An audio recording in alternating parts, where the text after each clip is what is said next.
Hey, my pretty babies, what is going on? Lee Sanders back with you guys for an all new Monday night edition of the RCWR show for this June 29th, 2026. Come one, come all. You definitely picked a great time to tune in. We've got a loaded deluxe edition for you guys. I'm sure that for those of you that love when I go a little bit all over the place in the world of wrestling, this is definitely going to be the episode for you. Definitely appreciate you guys that's checking this out live, or maybe you'll be checking this out for on demand and on the downloads. Shout out to you folks that's checking it out via whatever you get your podcasts, as that'll definitely be a great companion piece for you all that's going to be traveling this 4th of July holiday. Hope you guys have major plans. You've got the gas in the car ready to go. That bad boy is full and all that other good stuff, man. I'm taking it easy. I really don't need to travel out to see friends and family because pretty much it's one of those deals where it's like, get a text message or a phone call. What are you doing? Like, well, come on up here, hang out, get a plate. And like, I only got to drive like about 30 minutes to see this person over here. And then I can like hang out with them for a little bit. Then I can go see some other friends and family over somewhere else, right? Like, so I really don't have to travel like that. If you guys are going to be traveling a little bit far, remember, as I always say, every single year, you are not just driving for yourself, you're also driving for other people out there on the road. So try to have a lot of patience because there's going to be a lot of people that's going to be traveling. Hey, sound off. Let me know what you thought about tonight's WWE Raw. Also, you can sound off and let me know what you thought about some of the fun wrestling pay per views that went down over the weekend. Later on in the show, I'll definitely be giving my thoughts on, and for the first time, mind you, on the Great American Bash, TNA Slammiversary, AEW Forbidden Door. We did do a Night of Champions post show. And so that is available on demand and on the downloads for those of you that's interested. I will revisit some things I said in regards to Night of Champions. By the way, we do have polls for all of those joints up right now on the YouTube channel, youtube.com/the RCWR show. Click on the post section. Got the community polls all right there. It just bam, bam, bam, bam, bam, back to back to back. You guys will see it. Look, as far as tonight's Raw goes from Atlantic City, love me some Atlantic City. Wifey been trying to get me to go down there for a minute, but the timing just, it's never been right. I'm actually hoping that if not before I get ready to go back for a loaded up fall semester of classes in a couple of months, that maybe, just maybe, after I'm done with my spring 2027 semester and I get ready for that summer break, maybe we can do something, travel on now, enjoy a nice little vacation at Atlantic City. But definitely I want to scratch that off the list, man.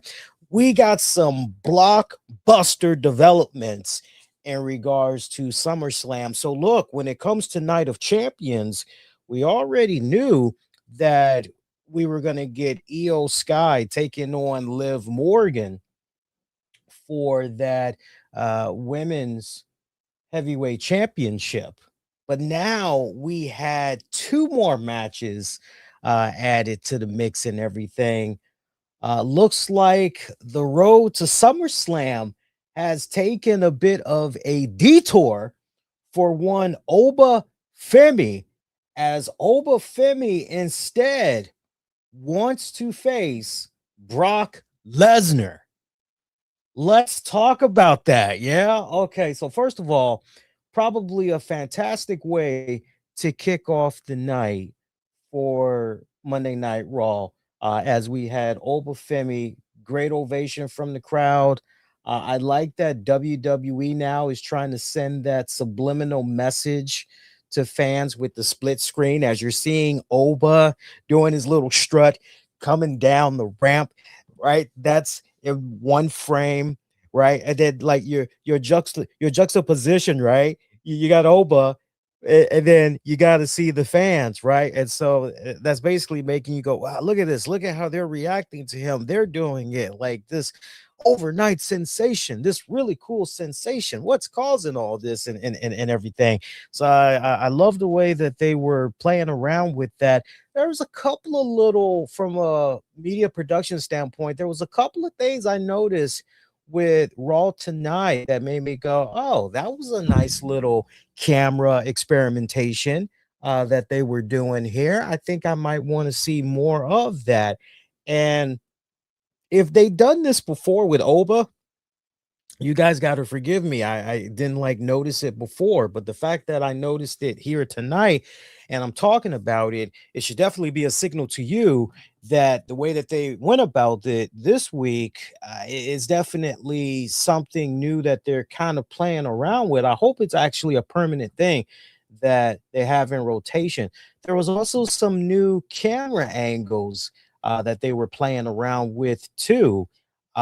Shout out to the Ethan Page Rey Mysterio match, because that's where you saw some new camera angles being played around with. Although I did notice that there was a little bit of a audio sync issue. It didn't quite match up to the in-ring action. It was probably a delay by about, maybe I would say, 5 seconds. Now that may not seem like nothing to you guys. You guys probably wouldn't even notice it, but to somebody of a trained eye and ear, most importantly, in media production, like me and a few other people, we're gonna notice that. Trust us, we're gonna notice that. But Oba Femi coming on out there, soaking it all up, letting the crowd know that he has a decision to make. And before he could even let the WWE Universe know what that decision was going to be, Brock Lesnar making his return. Find it so, I don't want to say poetic, but isn't it interesting that, like, going into Night of Champions weekend, there was all these weird rumblings that was going around about Brock Lesnar. Oh, there's this Brock Lesnar sighting. Brock Lesnar is apparently in Riyadh. Oh, Brock Lesnar is, and when it was all said and done, Brock Lesnar did not show up in that Oba Femi match. I don't know how many people were calling for interference. I know when I was offering match predictions for Oba versus Jey Uso, I told you guys, I hope that WWE did the right thing and they would just allow Oba, Jay, just one on one, no shenanigans. And that's exactly what we got. So to see Brock Lesnar basically appear on tonight's Raw, I got to tell you, it was quite a surprise because, but then again, some of you all may push back on that and go, but was it really a surprise, Lee? Because didn't you say that 9 times out of 10, Brock was like somehow gonna appear on this road to SummerSlam, that somehow he was gonna get a match there with Oba? Yes, I did say that. And we talked about that at length on the Night of Champions post show, which you can go back and you can rewind and hear what I had to say. But the cliff notes of that, I mean, I got part of that. Where's my, I got my Rubik's Cube. You can't see it as is off to the side here, but I got part of the puzzle down, which basically was Oba, Brock, SummerSlam. As I told you guys, I was against the idea of these guys fighting at Saturday night's main event, because I just had this weird vibe that, like, yo, what if they tried to do some crap at Saturday night's main event, but they ended in like a no contest? They do something crazy or whatever, and then basically we run it back at SummerSlam, and this is for all the holy grail, right? This is for everything, right? But I told you guys I could see a scenario where maybe Obafemi was going to do double duty at SummerSlam. Remember that. I said, yo, how about he challenges? And here's the scenario I laid out for those that had missed it. I said, what if Femi challenges whoever at SummerSlam?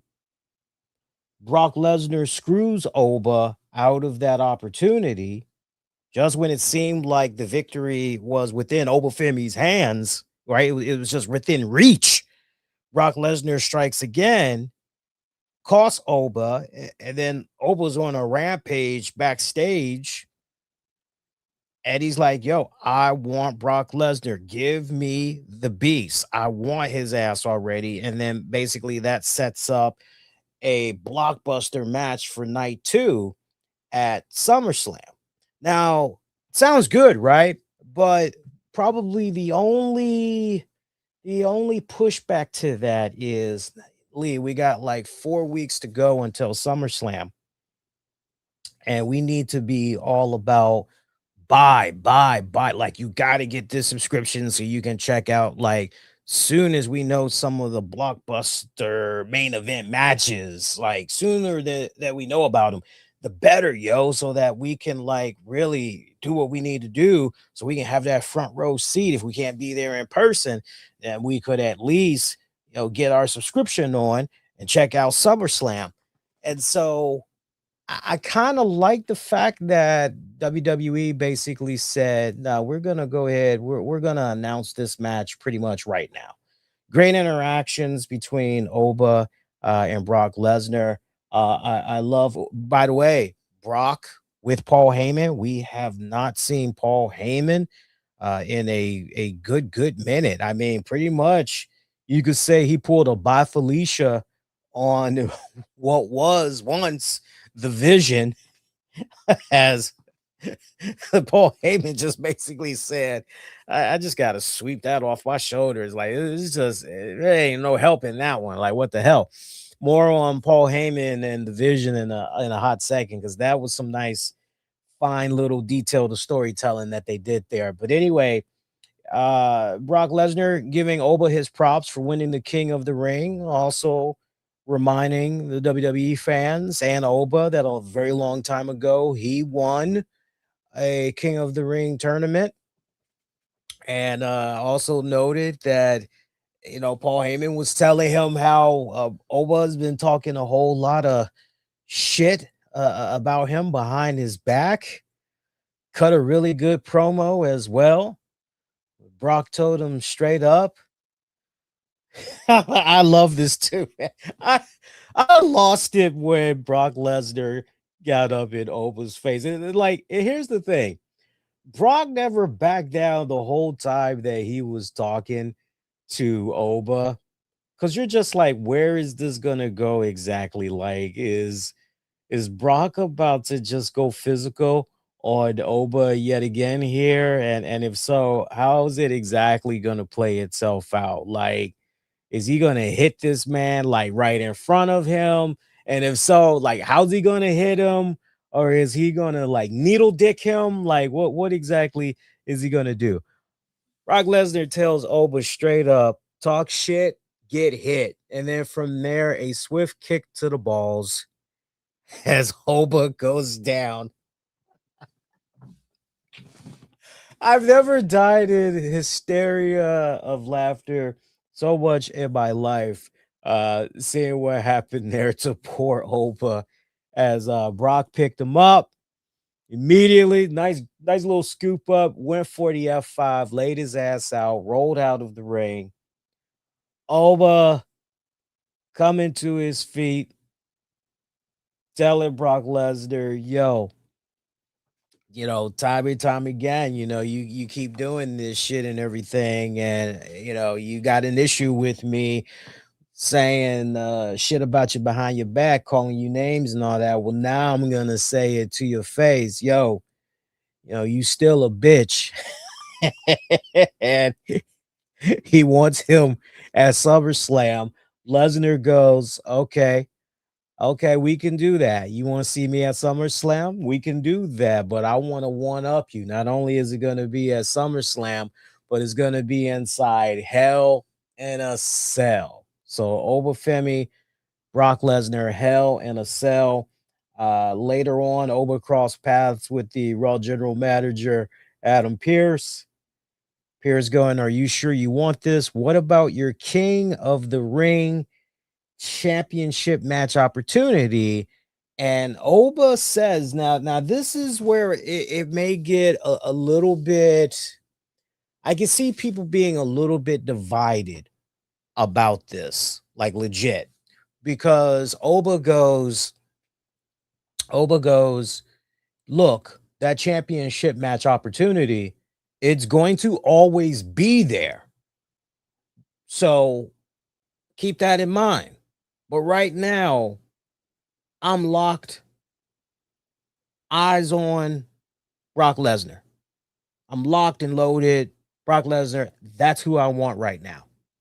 And Adam Pearce is like, okay, all right. So that match is official. Little weird, right? It's a little weird because when we were here a couple of nights ago and we were looking at the schedule, I remember there was a Saturday night's main event that was coming up, and I'm actually trying to pull it up right now because I kind of feel like, let me look here. So hang on.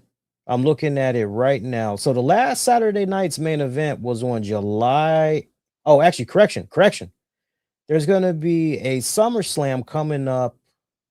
I said SummerSlam. I'm getting my S's mixed up tonight. You guys got to forgive me. I don't know what the hell's going on. But I did remember it right. There is a Saturday night's main event that's going to be happening at Madison Square Garden on July 18th. And remember, SummerSlam is going to be happening August 1st through the 2nd. So it's rather interesting, isn't it? Because you would think that, like, well, wait a minute, WWE and all the nice, rich history that WWE has at the Madison Square Garden. I mean, we can just count the many ways and all that. You would just think that Oba Femi would have been like, I want you as soon as humanly possible. You don't fight for free. I know that. So how about this? How about you and me get it on that Saturday night's main event? I'm surprised that there wasn't me personally, it's that fine little attention to detail. I wish that it could have been a case where Paul Heyman could have just interjected and said, you want to waste a rematch of this caliber? You want to get your hands on Brock Lesnar in a third epic encounter that these fans obviously want to see and all that? You want to do this on a Saturday night's main event? No. It's not even worthy of a Saturday night's main event. No. This is blockbuster. This is history making. This is SummerSlam. That is where, and I wish it kind of would have went like that, but ended in a way where Oba's like, okay, yeah, well, okay, fine. If that's the place where I get to beat your ass, fine. Then I want you at SummerSlam. And then Brock could have done the whole, I'm gonna one up you, Hell in a Cell. And Oba's like, yeah. But then we could have seen a little gesture between Brock and Paul as they just have this devilish look in their eyes as they're looking at each other, and they're kind of nodding their heads, which makes the commentators react to that and go, did Oba just play into Heyman and Lesnar's hands? Did they anticipate this? Like, what the hell? Because it seems like they're quite pleased with you feel where I'm coming from. So kind of interesting. We were just bypassing the Saturday night's main event because now I'm kind of going, okay, that's in 4+ weeks. You got Saturday night's main event coming up on July 18th, and the history that we've kind of seen from WWE when it comes to the Saturday night main event shows, they don't really think about them. They don't really advertise them until almost essentially like the week of, which is a terrible track record, I personally have to say. But great interaction between Heyman didn't really talk. He didn't say too much in this one, but it was really about Oba and Lesnar. Oba just continuing to hold his own with Lesnar. Probably the biggest, brightest spot of two spots from tonight's WWE Raw this week, I would have to say. Now, I did tease division earlier. So Adam Pearce talking with Paul Heyman, and Heyman's like, look, it's the gift that keeps on giving. I'm giving you a blockbuster. You're supposed to say thank you. Thank you, Mr. Heyman, and all this other stuff. Austin Theory comes up to Heyman and says, hey, it's so great to see you. I've been calling you, I've been texting you, and Heyman's like, you've been calling, you've been texting, and Theory's like, yeah, I've been trying to get in contact with you. And Heyman basically was like, okay, well, now you see me. And then he just rolled the fuck out. It was just one of those, like, could it be any more obvious that Heyman wants to have nothing else to do with the vision? Like, seriously, it's so blatantly obvious that it's not even funny, man. Uh I'm not going to read too much into it, but for those of you that's kind of like that watch Raw this week and you're like, what do I make of? Honestly, Paul Heyman basically looked at what was happening with the Vision. It's a sinking ship. I don't want to have no more of that stench on me. I'm going to just separate myself from that and sayonara, right? I know where my bread is really buttered and buttered well. I'm going to stick to that. That's honestly the vibe I was kind of getting from that. Speaking of Austin Theory, Theory having some choice words with, I know we're kind of jumping around a little bit, but just going with the flow here. Theory later on in the night having a brief conversation, but a very important conversation with Maxine Dupri shortly after she lost her match against Raquel Rodriguez. Honestly, I was more, two things can be said that's true in Maxine Dupri's match against Raquel Rodriguez. One, Maxine knows how to take one hell of an ass beating. I definitely got to give her a lot of props for that. I mean, she was just being folded out like a damn accordion and then some, the way Raquel was just laying her out and everything. And then two, Raquel Rodriguez looked hellaciously phenomenal on the offense. I was loving everything about her. She was in true rare form this go round and everything. Nice little dance partner that she had there in Maxine Dupri. A little bit was at stake in this matchup, as basically the winner of this would go on to face Sol Ruka for that women's intercontinental championship, if I'm not mistaken, next week. I believe is when it's supposed to go down. I don't remember hearing anything about that's going to be at SummerSlam. So next week on Raw, I believe, is when that match is going to play itself out. So Raquel Rodriguez, Sol Ruka. That should be a very interesting matchup. It's almost kind of like having a female juggernaut versus Spider-Man to a certain degree, right? Or in this case, Spider-Woman, right?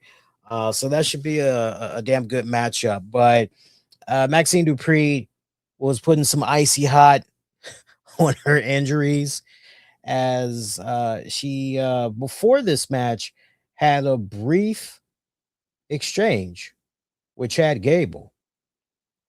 And she said to Chad Gable, look, I know some of the things I said last week were pretty harsh, but I'm entitled to feel the way I feel. And Chad was like, look, you don't need to apologize to me. I'm the one that actually should be apologizing to you and everything. And look, this ain't the time or the place because you got a match you got to focus on against Raquel, and I've got a match as well. So what I will say though to you is good luck out there. And she was like, okay, thanks. Right. So she came up short and everything. Theory afterwards comes up to her and says, what was that all about? And she's like, yeah, I know. I thought I had Raquel. And Theory's like, no, no, no. I'm not talking about that. I'm talking about what was that with Chad? Like, what the hell? And Maxine, not really having that much to say in regards to Chad Gable, basically telling Theory, well, look, it's complicated. To which Theory says, I didn't get that. The hell? Could you try again? No, shut up. I don't know what's going on. My my phone is being possessed. I don't get it. Anyway, Theory says, well, if it's gonna be like that, then maybe this isn't working out. This being him and Maxine, to which he walks off. Kind of interesting here. It makes me wonder how deep into the writing that WWE is thinking here, right? Like, Theory obviously got carried.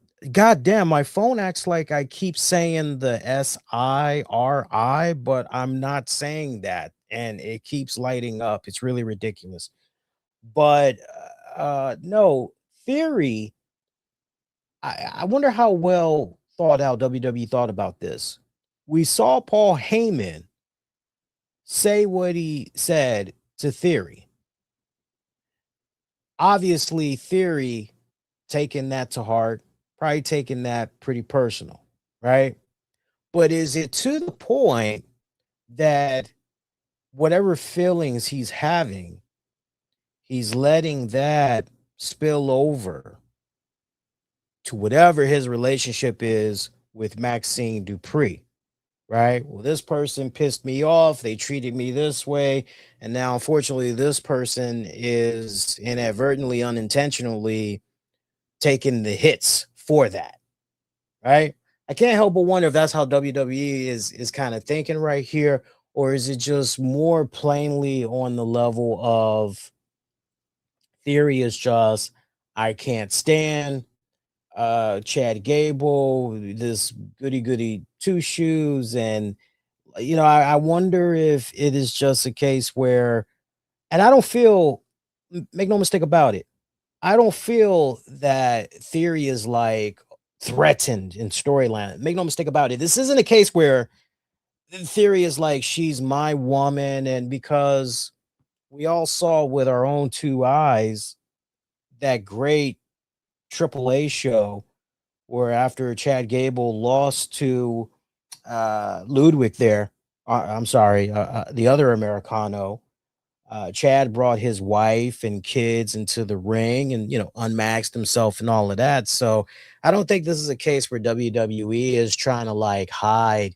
Chad Gable's marital status or anything like that.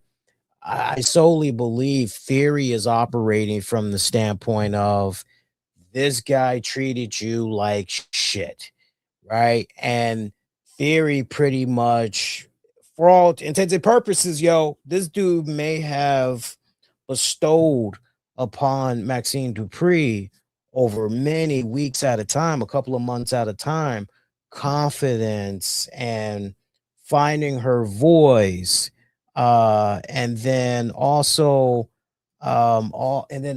kind of finding, like, you ever had that one friend where when they're around you, they're kind of like their true selves, they're talkative, they're very friendly, but like when they get around people that they don't know, maybe they're very silent.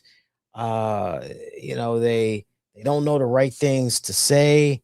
They want to go chill in a corner somewhere and just, isolate, right? That's basically it. So you could kind of maybe look at what Theory has been doing with Maxine and make the argument that, no, he's been really doing a good job bringing her out of her shell, making her have self-worth, that confidence, all of that. And then basically to see her even entertain the idea of being friendly to Chad Gable after everything that went down. between those two. Like, what the hell? I'm curious where WWE's mindset is when they are looking at all of this, all things considered. But that was that development there. I got to give WWE credit. They put on a grand total of 5 matches. So, usually we get like about 4 matches, but we got like 5 matches this week.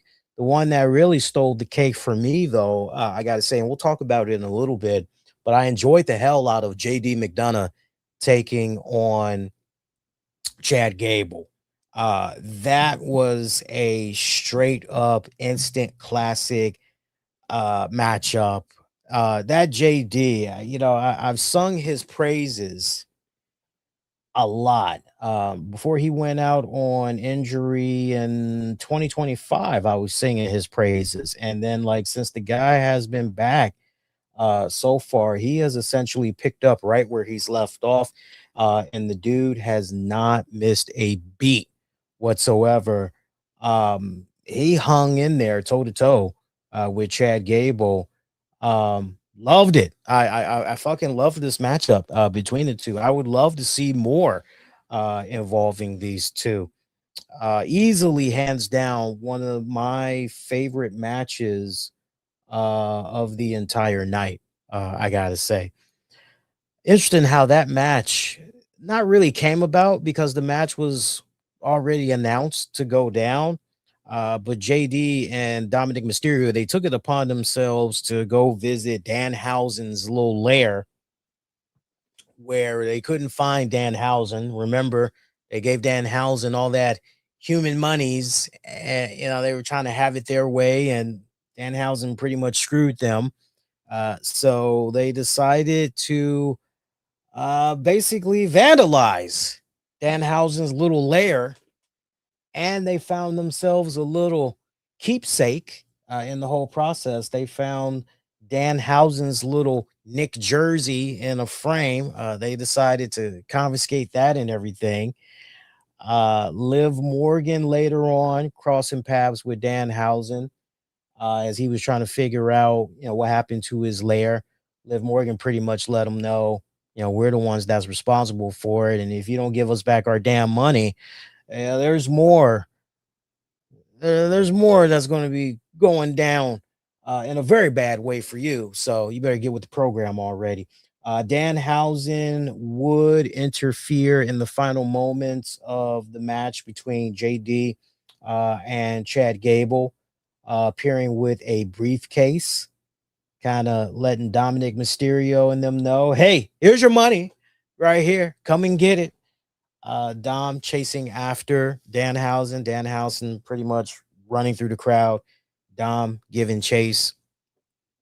JD, for whatever reason, is so focused on what was happening with Dirty Dom leaving him that he kind of dropped the ball there. And that's pretty much how Chad Gable was able to take advantage and pick up the win and everything.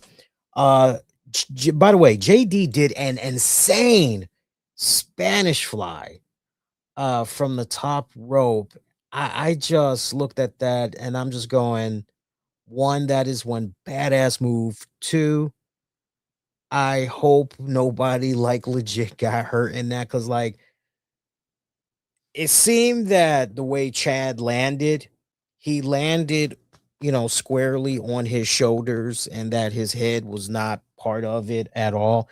But it's definitely one of those moves where, like, wait a minute, I got to see this again in slow motion because I just want to make sure that, like, Chad is definitely okay and he didn't have a scrambled brain there because that would just be really, really bad. Post match, JD, Dirty Dom, they did gesture over to the briefcase. And apparently Danhausen loaded up the money. I don't even know if it was fake money. Maybe it was real money, but their money is now destroyed. Your guess is as good as mine. But when they opened the briefcase, it exploded with dye all on them. It was just all over the place. Danhausen appeared, proceeded to take his Danhausen Knicks jersey off of Dirty Dom, tried running up the stage ramp. Roxanne Perez knocked him on his ass, retrieved the shirt.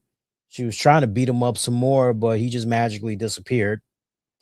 Gotta love those little camera cuts in order to set that up. So the continuation of Danhausen messing around with Judgment Day, yeah, that continues. Not to mention the continuation there of Danhausen's little experiments. It's kind of interesting because we know that Danhausen has the Miz, and he's got Kit Wilson under his control right now. I'm a little bit surprised that we didn't see them to some extent make a little cameo, because they have been appearing on SmackDown, almost kind of like they're exclusively on SmackDown or whatever.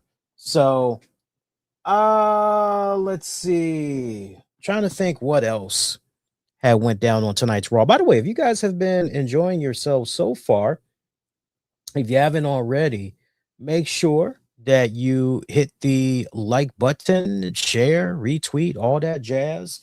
Helps out a great ton. Once again, I hope you guys are enjoying your week so far. Going to be a very short work week for a lot of you guys, right? Because we got the 4th of July holiday that's going to be coming up and everything. Let's get into some more fallout from this week's WWE Raw.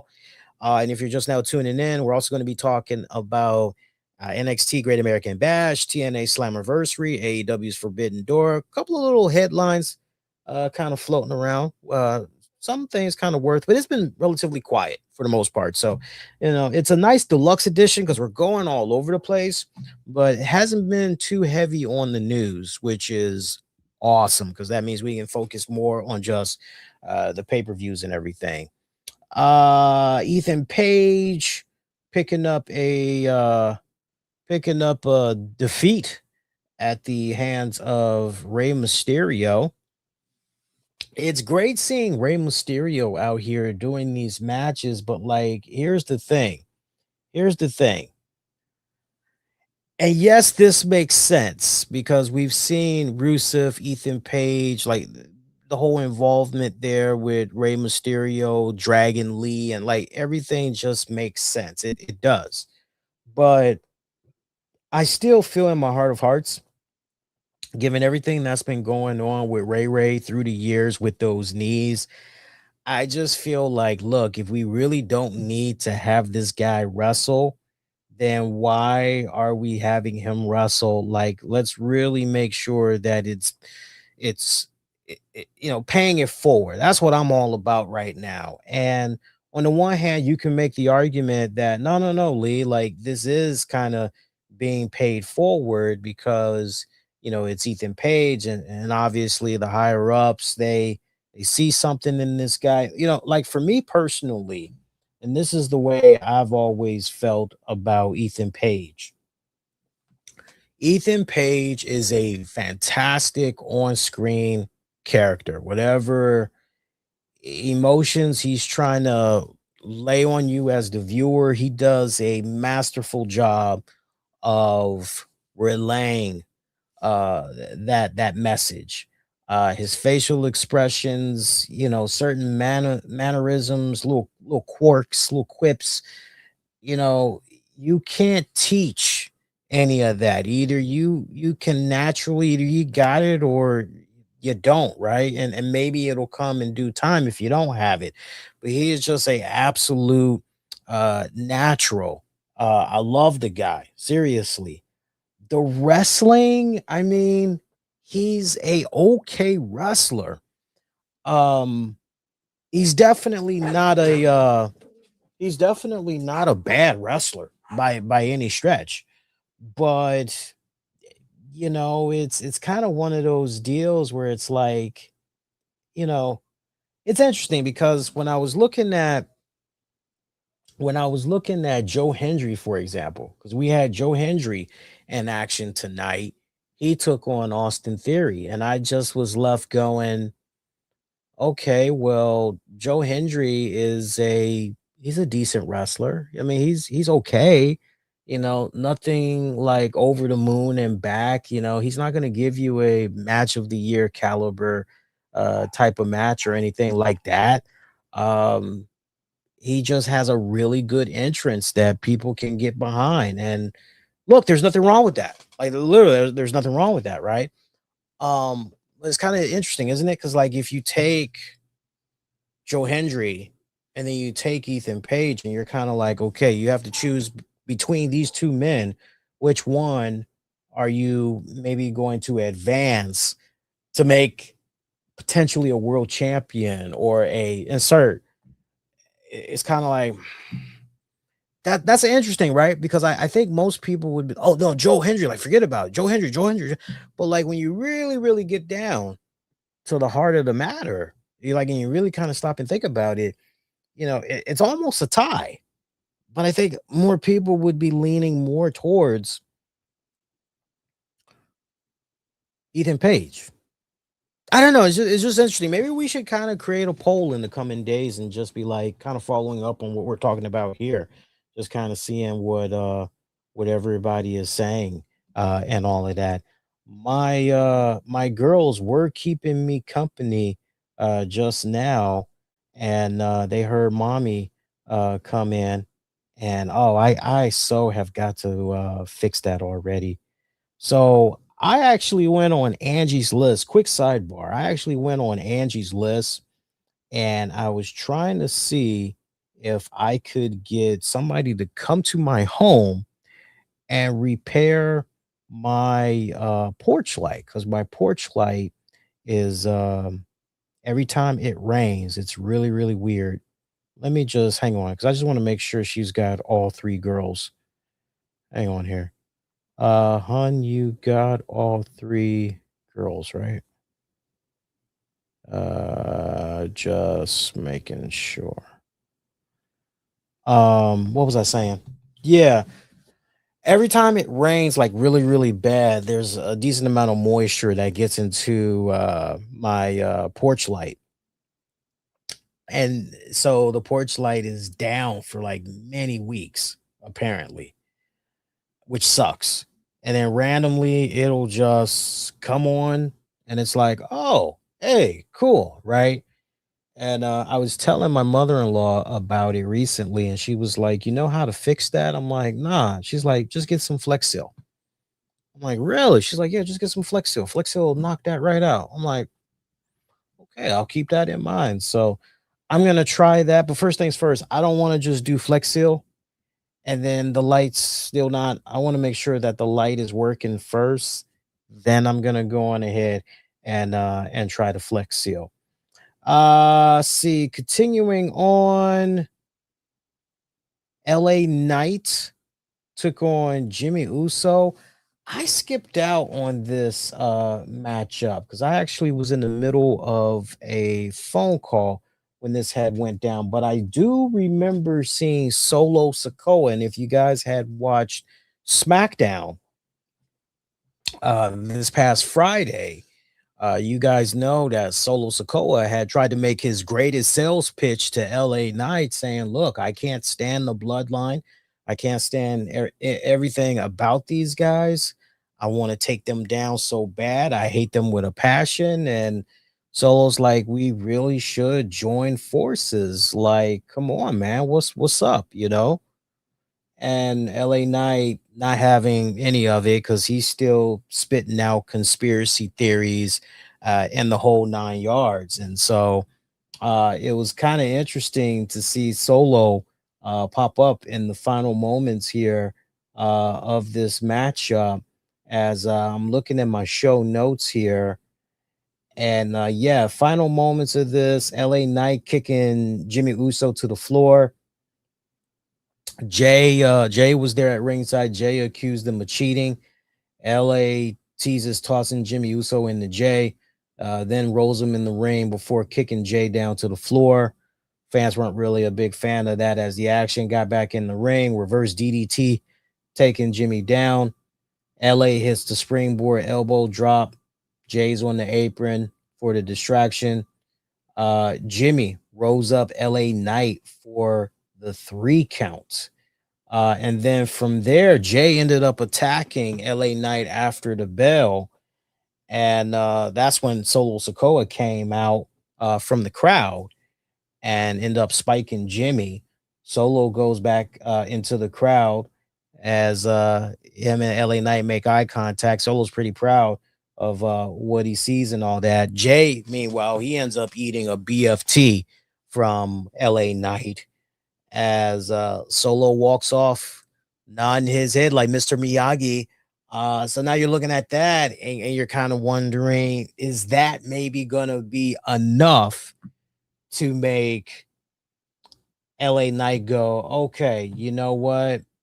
Maybe there is some truth to what you're saying here, because after all, at the end of the day, action speaks louder than words. You kind of backed up what you were saying from last Friday. Okay, well, you know what? Let's try this out. Let's try this team up and see what happens. What the hell? What do we got to lose? By the way, for those of you that might be a little bit curious, if you're wondering why we had got Raw this week at 6 p.m. on the East Coast, 3 p.m. on the West Coast, that's because they're trying to give the WWE crew a nice extended 4th of July holiday break before they go full throttle into SummerSlam mode. So, as I speak right now, WWE is in the process of also taping SmackDown at the same venue that they were at tonight. So that's what's going on for you guys that might be a little bit curious. We got an awesome Lyra Valkyria promo. It was a pre-produced joint. I thought everybody involved in that production did very well. I loved hearing Lyra explain why she attacked Bayley, basically saying she does not regret attacking her, and that it actually felt kind of good to let loose. Uh, she talked about how when she first paired up with Bayley and everything, she looked up to Bayley, right? And she thought nothing but a lot of good could happen by the two of them, hooking up and everything. But as time progressed, she started to feel as though she needed to bring Bayley to her level. And in that same segment, she reminded fans that she became the first ever women's intercontinental champion and everything. She said, look, it's unfortunate what happened with Bayley, but she's not going to be crying over any spilled milk and all of that. No Bayley on this show, by the way, for those of you curious. There was no Bayley whatsoever. I'm just looking to see if I jotted anything else kind of noteworthy in my show notes in regards to Lyra, but she felt very, very comfortable. I told you guys, man, I told you guys like the past 2 weeks, I said I've been enjoying these little promos from Lyra, these little backstage things. Like, honestly, if you want to get somebody more and more confident, don't keep putting them out there in the damn ring and essentially big fish in a pond of sharks from the fans that'll eat her alive, right? No, keep doing the backstage stuff. That's how you can eventually polish everything up, get somebody where you need them to be and everything. So hang on a second here, I'm just trying to see in my notes. I just wrote, oh, no, no, no. I did write a little bit more. Yeah. Lyra says that it's unfair that she gets frustrated one time and that people forget that for an entire year, she was the bigger person, which to her credit, she kind of was. I mean, when Bayley was doing the whole split personality thing, and, let's not also forget Bayley was like beating the holy crap out of Lyra at one point. Let's not also forget that. So, like, how the tides have kind of turned and everything, right? So you could almost make an argument that, well, not for nothing, Bayley kind of had this coming, right? You can kind of make that argument. Lyra talking about how she has sacrificed over and over because she wanted to bring Bayley to what the hell? That she wanted to bring Bayley to the top with her, and that everyone knows that she can do it herself, citing the whole women's intercontinental championship and all that, and that there's a big gap between where she's at and where she can be. As far as she's concerned, what she did to Bayley last week, that's just closing the gap just a tiny little bit, and she's okay with that. So it'll be very interesting to see how Bayley responds to that. But Lyra is continuing to do overall very solid work on the promo segments. She's coming along as a character, digging it, digging it. Keep it up, Lyra. Keep it up. Let's see from there. There was a brief segment involving Io Sky. Happy over the fact that she beat Liv Morgan. Looking forward to the match at SummerSlam against her for that women's championship. Liv Morgan comes out talking some hot trash. 3-on-1 beatdown on Io as Liv beat the holy shit out of Liv, Raquel Rodriguez, Roxanne Perez. All three of them ganged up on Io. And I mean, they just decimated that poor girl. It's kind of interesting that during Liv Morgan's segment there, her little segment with Io, that she counted the ways and basically saying, yo, look at what happened to Rhea Ripley. Like, that girl hasn't been the same since. Only thing missing from that was Liv saying, to my point, where is Rhea? Has anybody seen Rhea? Like, I ain't seen her anywhere. What the hell? Right, that would have been kind of nice for her to say, but she didn't go. Like, I think honestly, was it needed? No, probably would have been considered a little bit overkill, because fans are definitely noticing, like, damn, where the hell is Rhea? She also mentioned, like, ain't seen Stephanie Vaquer since. Where the hell is Stephanie Vaquer? And I'm like, okay, so we're name dropping. That's good. I can't help but wonder if these beatdowns that just keep happening to poor Io, is it possible that Io's going to have some form of backup come SummerSlam? Like, because depending on like when Io Sky is going to be having her match, right? I can't help but wonder. And the same thing goes for Rhea too, because let's not forget, Rhea does have that women's championship, right? We still got to figure out how all that's going to be playing itself out. But like the order of those matches, I can't help but wonder, like, if Rhea goes first in her title match on whatever, hopefully like night one of SummerSlam, and Io goes on night two, do you think it's possible that maybe Io Sky is going to have backup in the form of Rhea and then a returning Stephanie Vaquer? Really makes you wonder. You kind of got to have that in the back of your head there. See, other than that, wow, we already went through everything from Raw. I know we haven't talked about the Roman Reigns, Seth Rollins. That pretty much is what closed out the show for tonight. Roman Reigns coming out, taking forever with his damn segment and everything. As yeah, Seth Rollins, after a commercial break, came right on out. Crowd was into both of these entrances, I got to tell you, for Roman and for Seth. I mean, they were eating this up. They ate the whole stare down between Roman and Seth, which just felt like a fucking eternity. Look, I was happy that Atlantic City crowd was heavily invested in this and they were eating this up. For me, I just go, man, like, do we have to keep getting this dish? Like seriously? Look, they tried to spin this in a unique way uh about like why we should care about this matchup. Jotted down a few things in my notes here. Rollins telling Reigns that they've been tied together for almost 15 years. Goes all the way back to the formation of the Shield, as we all know, with Dean Ambrose, aka John Moxley. Basically, it's fitting that in the moment with them being in Atlantic City, that Roman is in possession of a championship that belongs to him, and that now it's time to collect.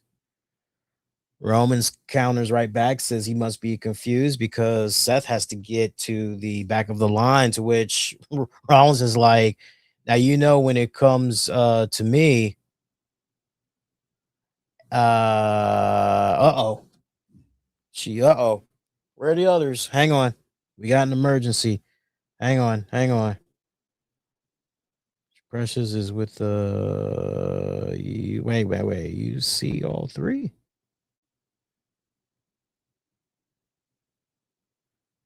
Got to get that damn porch. Hang on, guys. I just want to make sure. She saw all three here. Hang on. Wifey just sent me a text message. She's like, I see one of the girls. She's like, I don't know where the other two went. And it's like, wait a minute. That's not good. Let me look at my ring light. Hang on here. Trying to look at my ring camera.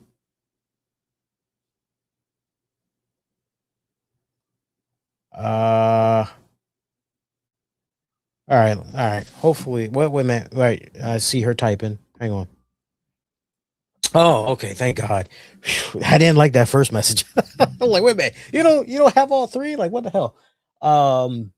Where was I? We're going back to that segment there. Seth Rollins basically counting the ways of telling Roman Reigns that he has owned his ass in the ring, like every single time. Goes back to WrestleMania 41, the triple threat match, where he beat Roman and took his wise man. Take it further back than that, WrestleMania 40, where he sacrificed himself so Cody Rhodes could beat Roman in order to become champion.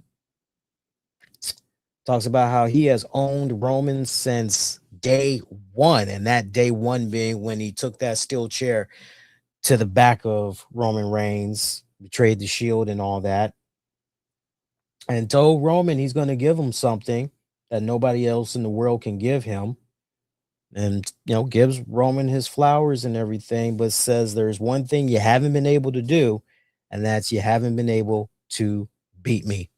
And he wants to give Roman that opportunity because, truth be told, they came into the business with a lot of piss and vinegar as two youngins that were trying to change the industry for the better. And pretty much they've done just that. And now there is a new generation of talents that's coming up that pretty much are gunning for them and all of that.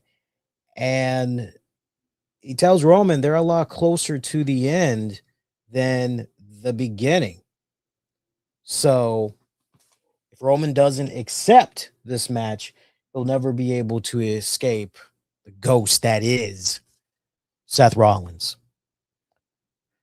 Roman doesn't even have to think about this that long. He pretty much tells Rollins, okay, you know what? Okay, well, it's been a long time since I've heard anything truthful come out of your mouth, but you're definitely right. I don't want to just beat you. I need to beat you. Accepts the challenge for SummerSlam. So another blockbuster match pretty much made here. Seth Rollins, Roman Reigns for that WWE World Heavyweight Championship.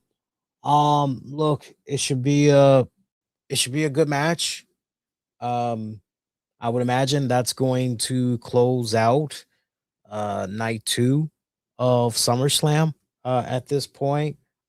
I mean, it's going to be a good match. Like, no doubt, it's going to be a good match. I think I'm just a little bit exhausted, because like we've seen him like so many times. It's like really, I'm personally good, but for those that are like over the moon and back and they're excited for this and all that, like more kudos to you. Um, I guess, I guess looking at the glass half full, if you're an Oba Femi fan, the last thing you wanted was, oh no, please don't let Oba go after Roman. Cause like, nah, man, he's just gonna be served up on a platter. Roman's gonna eat that dude up, and that's gonna be it for Oba. He's gonna go to the back of the line. Like, no, no, no. This is an inevitable dance between Roman and Oba, like WrestleMania worthy type of shit.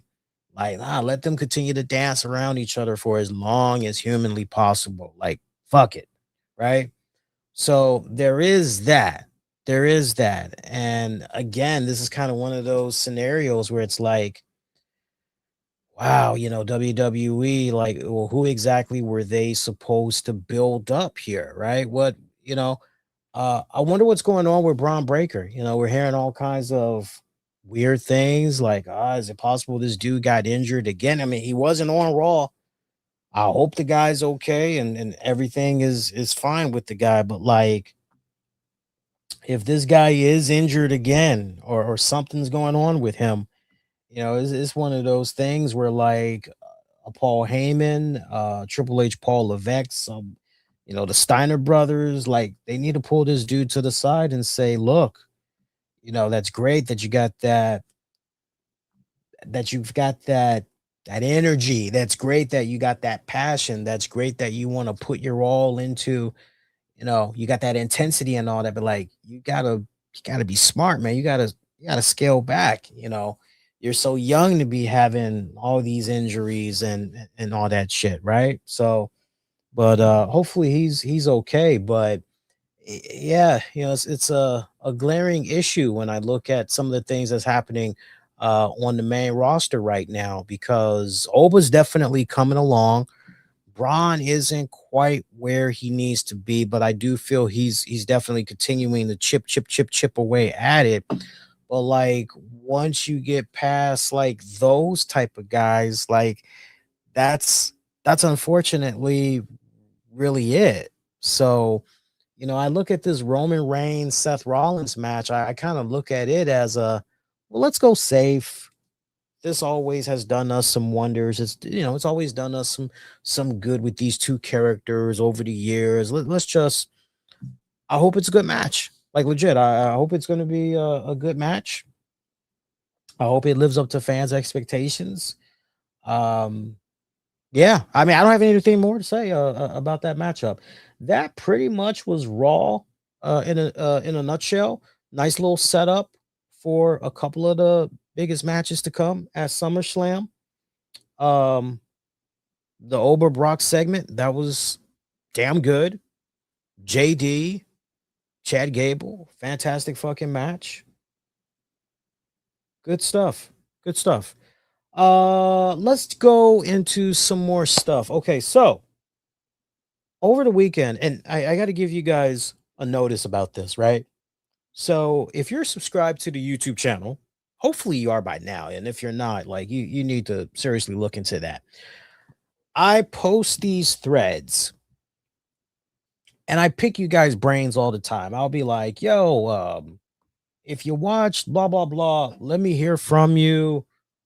Cast your vote below, or I'll sometimes ask you about like, hey, I'm thinking about this as far as programming notes go. I had an interesting comment that came in. It made me chuckle. So I posted a community poll about WWE Night of Champions. And somebody made the comment. They actually left this comment. You can see it clear as day, unless they deleted it. They said clear as day, shaking my damn head. I guess you don't cover AEW anymore. And I said, shaking my damn head, I guess you didn't listen to my show on Thursday or like in general, because normally, if there's something kind of noteworthy from AEW or other promotions, I actually will talk about it on the show. It's like, and I just did a Thursday show where I gave everybody a heads up I was going to be watching Great American Bash, AEW Forbidden Door, TNA Slammiversary. Now you would think, after hearing something like that, you would get, oh well, that is some great news. That's like awesome to hear. I'll have to make sure I check out your show for the coverage. Instead, he replies back, I'm just sick and tired of all these Fed fans that are saying WWE is the greatest show on earth, or some shit like that. He had said, and I'm thinking, when did we ever say that? Like, and where's my check from WWE for saying some bullshit like that? Like that's news to me. I didn't bother replying to that. I basically just kept it quietly moving along. And that's why, for those of you that are subscribed to the YouTube channel, if you were kind of wondering what was up with that one poll where I said, hey, if you see a thread where like you can ask, but I do want to stress it here on the show. So for those listening live, and definitely for those listening for on demand and downloads, I cannot stress it enough. If you guys want to pick my brain on some of the things that's happening from JCW, AEW, TNA, Wow Women of Wrestling, feel free to, sometimes it could be as simple as, hey, Lee, what do you think about, since the last time you dipped in, what do you think about, or you could be like, Lee, have you watched blah, blah, blah? If not, please go check. I'd love to hear your thoughts on all it takes is one person, just one person. And that one person can essentially be like, hey, not to mention, how cool is that to get a shout out? Hey, Dave, shout out to Dave. He was saying, Dave from Colorado was saying, I should check out blah, blah, blah. There's this wrestler by the name of, and Dave wants to hear my thoughts. Or Susan wants to know, what do I think of Maya World?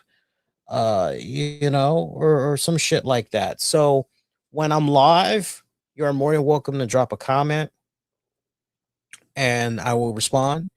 If you see a thread that's posted, I welcome anything, right? You're welcome to leave a comment. Pretty soon I will look into bringing back a voicemail little joint. That way, if you guys want to leave a message, you guys can do that. I will also start blasting the show email. So you guys see the reason why I haven't done it as much as far as the show blasting email is because I used to get a lot of junk mail. I mean, it's just a lot of bullshit. But I would not even mind bringing back a the email, because that was the original form of communication we used to do for many years. I would put out the show email and I would get like all kinds of really cool comments, questions. It was fun. So be on the lookout for that in the coming days, coming weeks, and all that. So polled you guys on just a crazy weekend that we had for wrestling. I wanted to know what you guys had thought and everything. And check out these polling results. I thought this was pretty interesting. So I asked for those of you that watched AEW's Forbidden Door to sound off. Let me know what you thought about the event. And I see that 50-50. Yeah, we got a tie. Half of you thought Forbidden Door was awesome. The other half of you didn't think too kindly of the show. Nobody selected staying in the middle. Look, I love the phenomenal Owen Hart men's tournament final there between Will Ospreay and Swerve Strickland, as Ospreay has punched his ticket to All In. He will be fighting for that World Heavyweight Championship.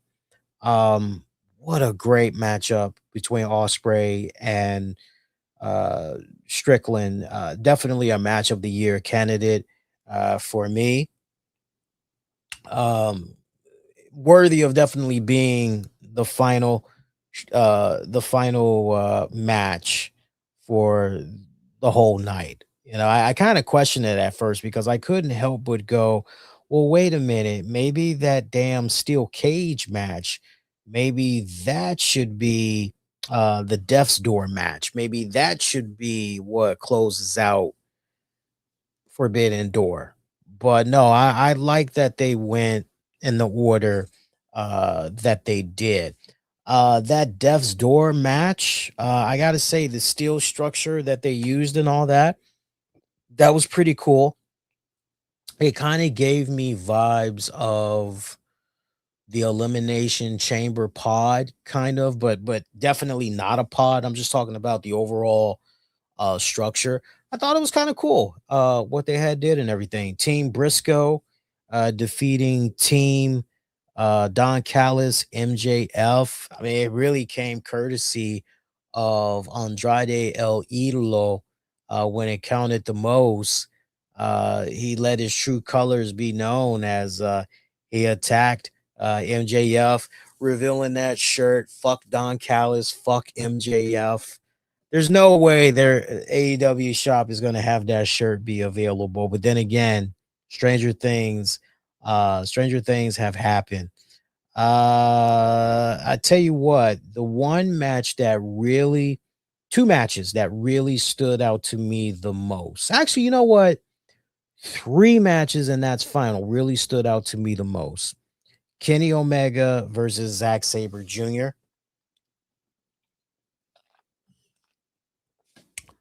Lived up to the hype.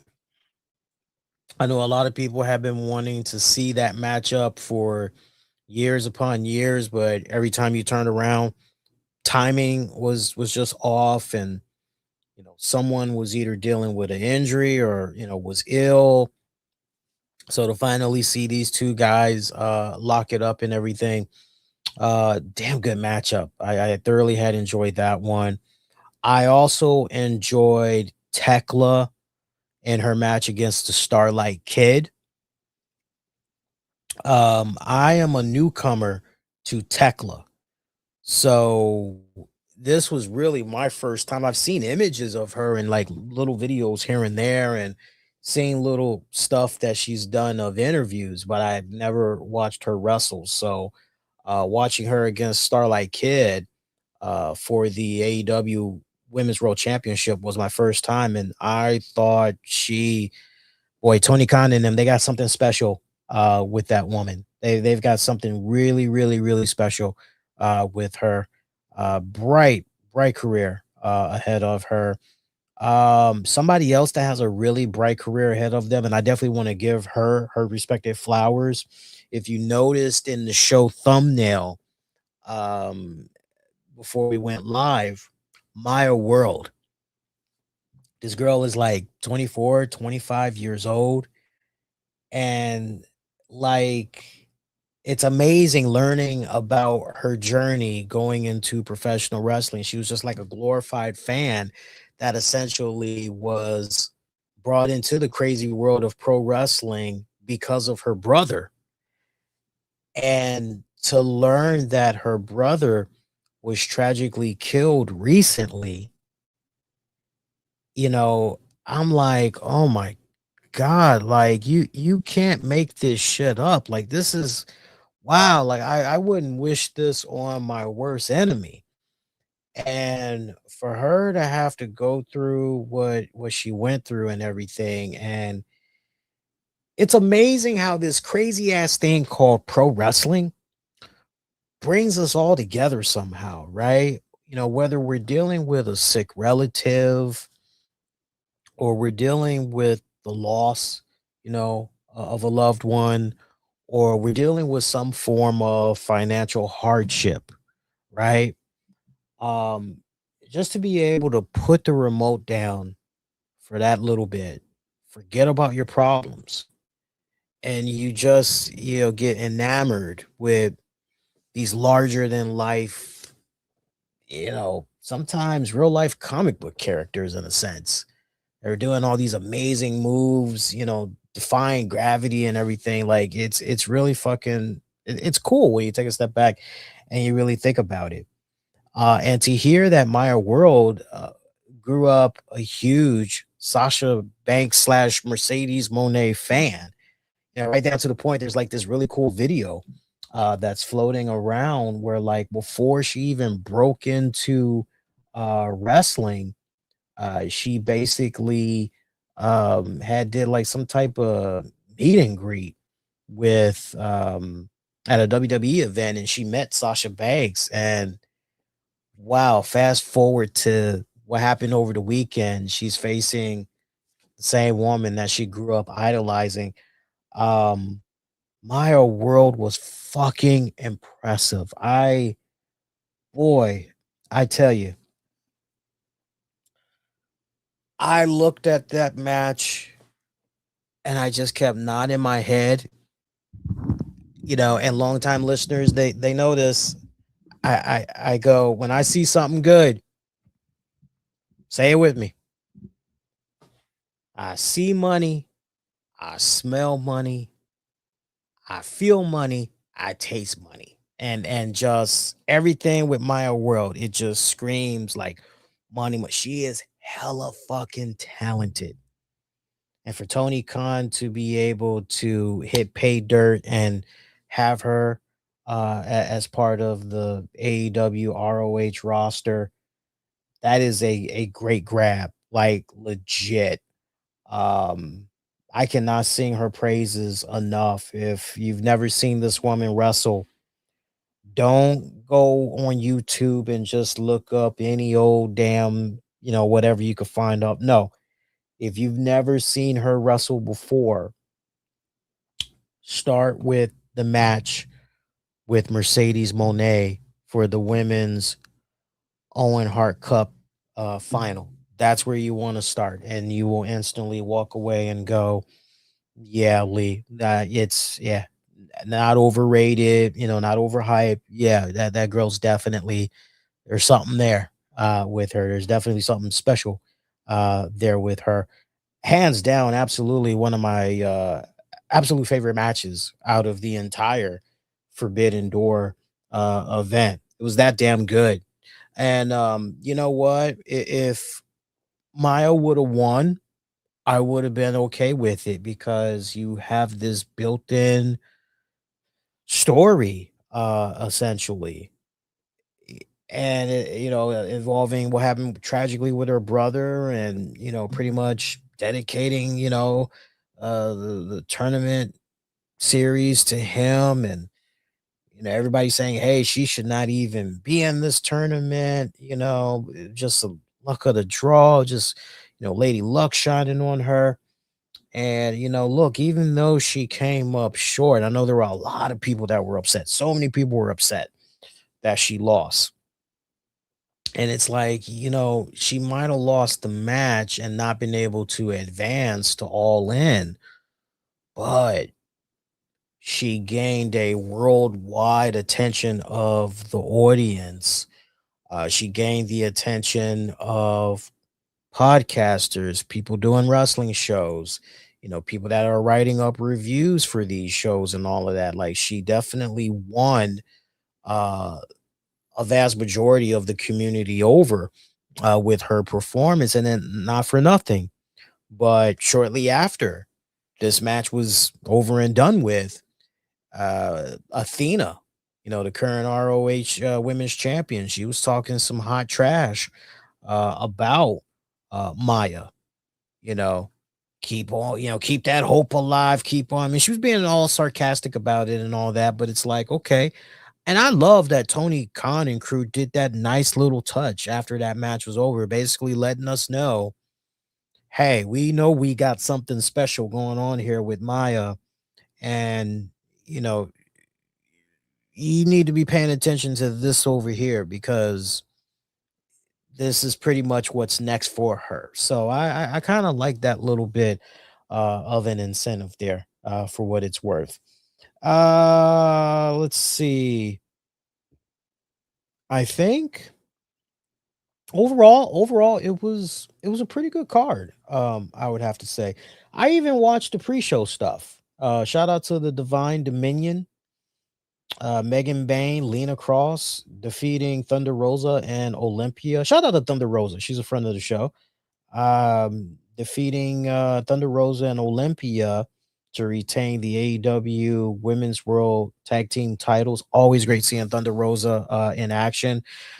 Uh, Very seldom I've gotten to see the Divine Dominion. I got to tell you, what I'm seeing with the AEW women's division, particularly, I'm not just liking it. I am fucking loving it. I mean, they've got some talented as fuck women on that roster. I mean, it is the quality too of the matches from the women that I saw all throughout AEW. I was loving this, man. I got to tell you too, Micah defeating Sky Blue for the TBS championship survival of the fittest qualifying match. That was hella fucking good. I hadn't seen Sky Blue in a good minute. Shout out to those that remember my coverage over on 401 Mania. I loved me some Sky Blue. She was easily one of my favorite highlights of the night. She was one of a few people I would always say, because I knew that there were certain people in AEW that was actually reading my reviews, and like sometimes there'd be a little tweaking here and there, and some of the storylines, and all of that. Um, it was fun times writing for those guys. They tried hitting me up recently to see if I would be interested in covering AEW Collision on a regular basis, and I told them no. It's just I'm at a different point in my life right now where my schoolwork, it's got to schoolwork and family, like it's got to come first. And the schoolwork, particularly as the semesters have been progressing, it's a lot more intense, and so I need to be focusing on that. And then when I'm not focusing on that, I want to be enjoying that time, if not with family and friends. I want to be making some real money. If I were to tell you how much I was being paid for those live reviews, it would make your head spin. Like, you would be shocked at how much I was getting. Right down to the point I even said to them recently, I said, I appreciate you guys continuing to, but with me now pursuing a journalism degree, as and that's what I'm majoring in now. My asking price, like, that's changed, and rightfully so, because I've now been picking up fundamental writing skills and all of that. So didn't hear a peep out of them when I pretty much had told them, yo, my asking price, it ain't the same no more. So it's like they obviously are gonna go in a different direction, and hey, I'm gonna keep on trucking, baby. That's how I'm gonna do it. Overall, though, very, very good. Very, very good Forbidden Door. One of the most enjoyable Forbidden Doors for me. And I've pretty much watched all the Forbidden Doors, but this one for me particularly, really, really good. I enjoyed this one like from top to bottom. By the way, speaking of some of all that great action, from AEW and everything, let's talk about WWE NXT's Great American Bash event. So this was on the CW. I know there were a decent amount of people that were upset over the fact that they could not watch Great American Bash because they don't get the CW. I want to let you guys in on a little secret, and this information may help you. Now look, obviously you got the VPN route that you guys could take, right? You guys could easily go that route, and you guys will be fine. There's another site. I want to try to see if I can pull this up. I used to mention this site all the time. Hang on here. Hang on here. Watch TV shows online. I'm gonna try to see if I can find this. It's been a good minute since I used this website. I'm trying to see if I can find it. If I can't find it here on the show, I will circle back. Actually, you know what? Let me try one other thing here. Because while Women of Wrestling, they even got hip to this when I brought it to their attention. And they gave me props. They were like, listen to Lee because he knows what he's talking about. And let me look here.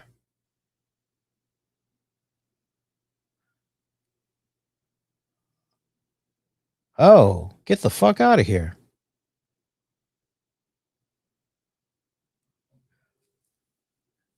Let's see here. Trying to see if I could find it. Give me a second here, guys. I'm trying to see if I can find this. I think I am about to find this. Da, da, da, da, da, da, da, da. Yeah, I miss covering WoW sometimes. I gotta admit to you guys. I miss watching it. I used to get a lot of love from the promotion when we were covering it. That's because we knew our shit, man. That's why we knew what the fuck we were talking about when we were covering the show. Oh, the days when Kiera Hogan was on there too. And you guys know her as Willow Nightingale, but I remember when Willow was on there as Eye Candy. That was her name, Eye Candy. Bullshit you not, Eye Candy. I'm having a hard time. I'm having a hard time finding this. Yeah, you guys will have to forgive me, but there was a site. I'll try one more thing because this is gonna bother me now. Watch maybe TV shows overseas. And the way I came across this, I came across it when I was on the Chris Jericho cruise, and I was curious the site that they were using. And I was like, oh, I need to look into this. And basically, you could pay like at the time, I remember you could pay like $5 or $10. And they even had something where, like, if you just wanted it for a day, like maybe you just wanted to, check out the Great American Bash, for example, and you just wanted to, they had like a $3 joint that you could buy, and then you could, watch it. You could even add shows to your DVR or their DVR cloud, and then you could go back and watch later and all that. It was really, really cool how they had it set up, and it was legal. This wasn't no bullshit ass if the stream ain't working, if it wasn't one of those type of deals. And I used to use them a lot before Wild Women of Wrestling ultimately struck a deal with CW affiliate stations and all that. By the way, how cool is that we've got WWE NXT on the CW and we've got Wild Women of Wrestling on the CW? Like, I'm waiting for the day when WWE and like David McClain could get together and CW, like all three of them can get together. And it's like, look, can we somehow kind of build off of the fact that WWE is like, can we do a little, how about after NXT goes off the air, we then jump right into Wow Women of Wrestling, right? But you know, I know CW, they've now kind of on some affiliate stations. I know for out here in DC, for example, they've invested in the news, showing the news multiple times a week. So I don't know, but I will do some research, and next time I join you guys online, I will definitely have that site that I'm talking about, because it's weird. If you told me the name, I would be able to just let you know yes or no if that's the site that I'm thinking of. But again, I was first introduced to it when I was on the Chris Jericho Triple Whammy cruise. Because I remember telling the wife, I was like, wow, it's like they got all kinds of cool shit here, that apparently you can watch. And she was like, oh yeah. And I was telling her about some of the stuff that I ended up watching. And she was like, oh, that's cool. I said, yeah. But those are just a couple of ways. If you're not really trying to do the VPN route, you want to take another route. That's how you can do it. I'm sorry I got sidetracked there. Kendal Gray, the new NXT women's champion, defeating Lola Vice. First of all, I hope that Lola Vice is maybe on her way up to the main roster, because that girl been ready to go. That girl been ready to go. I would love to see her on the main roster, because that main roster needs all the firepower that it can get right now. It's a little bit shorthanded, and let's be honest, some of the experiments with some of the girls, it hasn't been working out. It hasn't been working out. And I've always been a firm believer of, well, you know what? It's unfortunate, but next person up. Who's next? Who's going to step up? And Lola Vice is definitely more than ready. Now, I see what you guys are seeing, the news speculating about Tatum Paxley possibly coming up on the main roster. Um, yeah, sure, why not? Why not? I mean, she's got a cool ass look. Um, cool ass arsenal. I dig her. I think she would do fairly well on the roster and all that. I think she would definitely fit into that particular niche. But you have to forgive me if I feel a little bit apprehensive, because I look at her, right, and I go, well, you guys had Ruby Soho, and that didn't quite work out for whatever respected reason. You guys had Shotzi Blackheart, and for whatever respected reason, that didn't work out. You guys had Athena, and for whatever respected reason, that didn't work out. You guys had Nikki Cross, the phenomenal Nikki Cross, and for whatever reason, that shit didn't work out. So, and all these women that I just mentioned, they were pretty damn good in NXT. And yet, creative just ultimately failed big time when it came to them on the main roster and all that. So I look at Tatum Paxley and I go, forgive me if I all those names I just mentioned, and now I'm kind of grouping her with those, and I go, how can I really be optimistic that, like seriously? So time will tell. Time will tell if, I think she's great. Make no mistake about it. I think she's great. Um, will it translate to the main roster? That's the thing, because that's the other point that really needs to be stressed. All the other names that I just mentioned, they sadly didn't quite transfer over to the mainstream audience.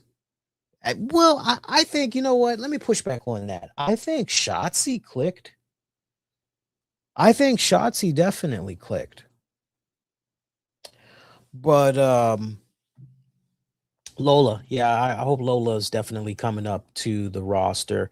That Kendal Gray Lola Vice match, though, that was definitely a damn good match. I was actually watching that with the wife, and she was getting ready for bed, and I said to her, "Yo, you gotta, I said, if you got a little energy in you, she's like, I know you've never watched these two women wrestle before. you got to check these girls out because these girls are fucking phenomenal. Like, seriously, you're gonna be in for a treat because this is definitely a classic. She was like, "Oh yeah," I was like, "Yeah." She's like, "Okay," and so she sat up and we're watching it together and everything. And uh, my wife kept getting distracted because as she was saying to me a couple of times, she said, "That's a whole lot of cheek hanging out there," and I'm like, "Hmm." And it was a legit right? And she's like, "That's a lot of cheek out there." I'm like, "Oh, you talking about Lola?" She's like, "Yeah, yeah." I said, "Yeah, Lola likes to let it hang out." She's like, "I see." I was like, "Yeah." And that's always you get used to it after a while, you know. She's like, "Okay." But she was definitely distracted by by the cheek or cheeks, I should say. But once wifey got past that, you know, because I remember one time, even during the match, she even said something along the lines of, "Boy, it's all just hanging out there." I was like, "Yeah, yeah." He'll say, "Yeah," pretty much. Um, but no, by the time the match was over, she nodded her head and she said that was a really damn good match. And I was like, "Yeah," I said they are two of the absolute best. Sadly, there's not that many. Um, there's not that as many bright spots in NXT as there was in the years because she used to watch NXT with me. I won't say religiously, but man, the shit that she saw with her own two eyes back when NXT was just really popping on all cylinders. Samoa Joe, Sami Zayn, um, who's the other guy that I'm thinking? Who's the guy that's the asshole? Um, he was dating Zelina Vega for Austin Aries, I think is the guy I'm thinking of. When Austin Aries was down there, I mean, she was watching during a time Enzo and Cass were down there. The beginnings of a very young, evergreen Alexa Bliss. She can talk your head off a little bit about those days of NXT and everything. But that was definitely the match of the night. I thoroughly had enjoyed that.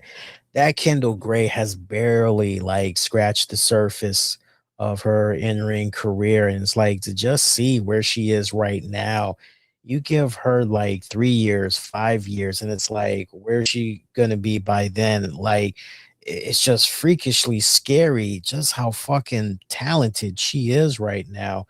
And she is definitely somebody that's going to be a major impact player on the main roster in the very near future. To the point, I would not be surprised if Kendall Gray honestly just finished up 2026 as part of the NXT roster and just first quarter of 2027, she comes on over to the main shows. I personally would love to see her. If it were up to me, I would love to see her chase after a Becky Lynch for either the Women's Intercontinental Championship or the Women's World Title, or ultimately see Kendall Gray chase after Charlotte Flair. Because those are the two that, like, notice I'm going right for the top. That's how confident I am in her ability because I've seen enough of her to go, yeah, she can hang and then some. So, and then let's not also forget about Ren Sinclair. Ren Sinclair, she's another one that is up and at 'em there. She had a speed match against Ariana Grace, and I'm not really a fan of when they do these speed matches, especially on a pay-per-view. But this is a case where I kind of have to make an exception and go, you know what? Ren Sinclair and Ariana Grace, and I love, love, love Ariana Grace. She's a sweetheart. This is one of the exceptions where I go, you just gave me two of the absolute best women that made those 5 minutes of that speed match entertaining as hell. Nah, I'm like, really, I'm cool. I would love to see something with Ariana Grace on the main roster a lot sooner rather than later, too. I can so see her pairing up with Chelsea Green. That would be a very interesting team, especially if it not only led to tag team championship gold, but if it also led to like one of them becoming women's champion. That would be a very, very, here's an interesting stable. I don't know if WWE has this type of foreshadowing, but like now that I'm really thinking about it, give me a stable where Ethan Page is reunited with Chelsea Green. You can have Matt Cardona as part of it. Put in there Ariana Grace, Tiffany Stratton. There you go. That would be a very, very there's your real vanity project right there, right? Because I know there's a little stable running around called the Vanity Project. Just thinking about some other matches. The Tony D'Angelo defeating Narku, or Evil as I like to call him, to retain the NXT championship. Mixed feelings about that one. Like, seriously, I was prepared to see an upset. I mean, here's Tony D'Angelo coming into this match, fucked up eye, is covered up, head bandaged up, he almost coming out there looking like a goddamn crash test dummy. I'm going, oh, this is easy picking of the bones here for Evil. Like, okay, cool. And they had D'Angelo defeat Evil cleanly in the middle of the ring. And I just looked at that and I go, where the fuck are you going from here? You bring this guy over, you sign him and everything, and just out the gate, this is what we're doing with him. I know some people use some strong, colorful words, and they said, this guy was buried. I don't want to use that word, but what I will say is Shawn Michaels and crew, what the fuck? I can't wait to watch NXT because I want to know exactly like, okay, what's really going on here? Like, where are we going from here? Like, legit. But I was prepared for a upset. I thought for sure we were going to get a new champion there. Zarya putting on a fucking classic against Tatum Paxley for that NXT Women's North American Championship. Zarya is in a league of her own. Man, I love her. Every time I see her in action, I'm never disappointed. If I know Zarya is doing her thing, like I don't have to worry about changing the channel, whether she's involved in a singles match or a tag match. If I hear Zarya's on the card, shit's good. By the way, I love the fact that like when some of these women's matches were going on, I don't know if you guys had peeped that out too, if you were doing like I was doing, and you had the AEW event playing at the same time that the NXT Great American Bash was playing, but you had some of the women's matches almost kind of going head to head. I don't know if you guys had peeped that out too, but that Ren Sinclair, she's growing on me big time, man. Like, she is another one that sooner or later she definitely needs to get the call up as well.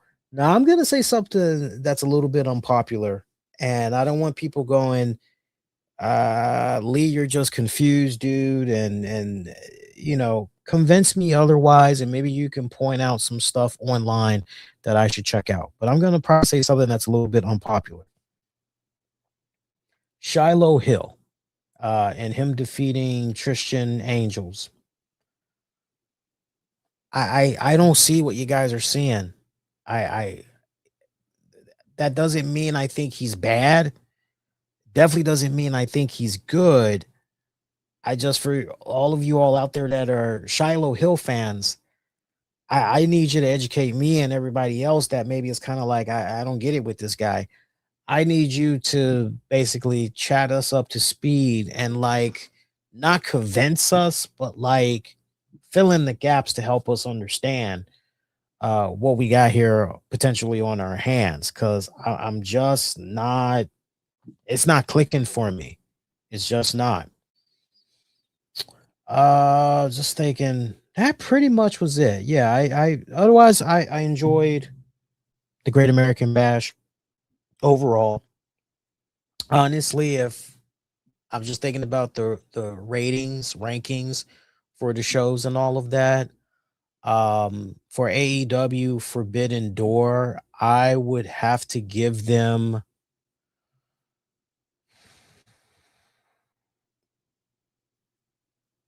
that's a tough one. That's a tough one.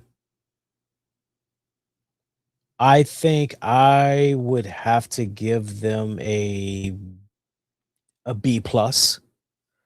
Great American Bash. That Great American Bash event, I think I would give them, I'm looking at the card too. I think I would give Great American Bash a C plus. A C plus. Because I mean, I'm looking at the 7 matches that they had. 1, 2, 3. Yeah, it was really about 3 matches out of those 7 that really, really jumped out to me and really grabbed me. The other ones were just, they were okay. So yeah, I think C plus is more than fair for Great American Bash. Night of Champions, if I'm not mistaken, I gave that pay-per-view I believe I gave that one a B minus. I hope I didn't give it a B plus because that's too high. I think B minus is really flirting with a C in my book. It really, really, really is. I mean, you could try to convince me right now, and I would probably buy into your argument. Yeah, let's stick to a C. But like B minus, that's being very, very, no higher, no lower. And then TNA Slammiversary. To hear that, what is it? ODB, Amazing Red, and Conan are going into this year's TNA Hall of Fame. Fucking awesome. Long time coming, and everything. Especially for Conan. As you know, Conan has been going through a lot of health issues. I mean, he just recently, if I'm not mistaken, and y'all can correct me if I'm wrong, he just recently did a double amputation, correct? And I believe that double amputation was because of his diabetes. Just make sure. I believe that was because of his his diabetes and related kidney issues. I mean, it's unfortunate. It's really unfortunate, man. Look, the diabetes, it's no joke. I cannot stress that enough. It's no joke. You got to be on top of your health, especially as you get older. You know, you really, or you're gonna suffer the consequences.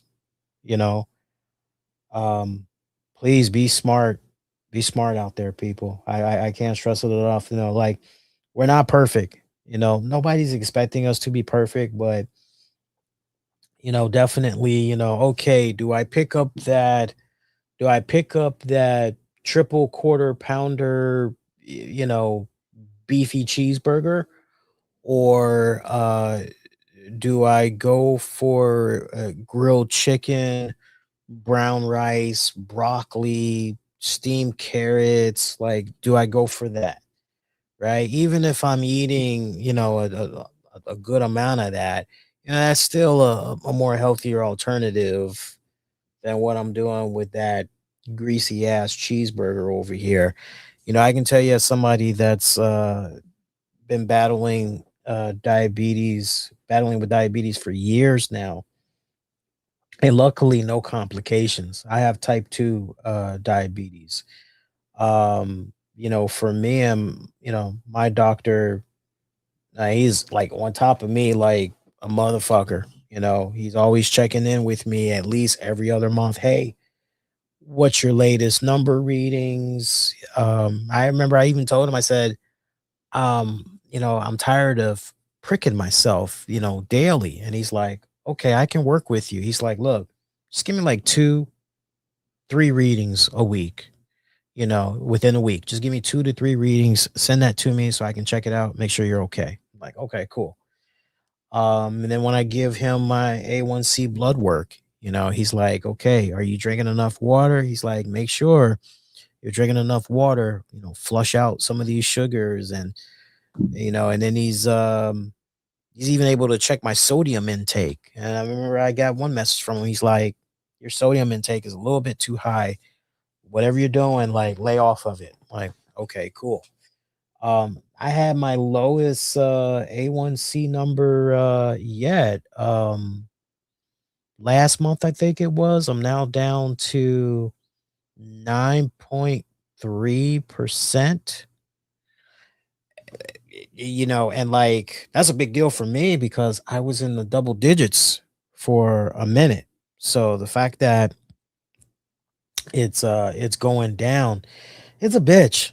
It's a real bitch because you learn about like certain foods that you can and cannot. Like for me, what'll make me go, oh man, I got a headache, I gotta go lay down and I gotta like sleep this off because like I'm totally fucked up right now.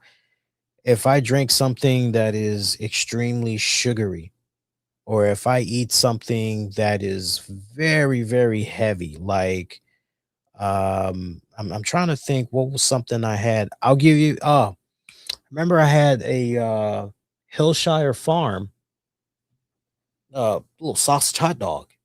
I had one of those, some bread, put mustard on it. Next thing I know, I had to go lay down because I had got a headache.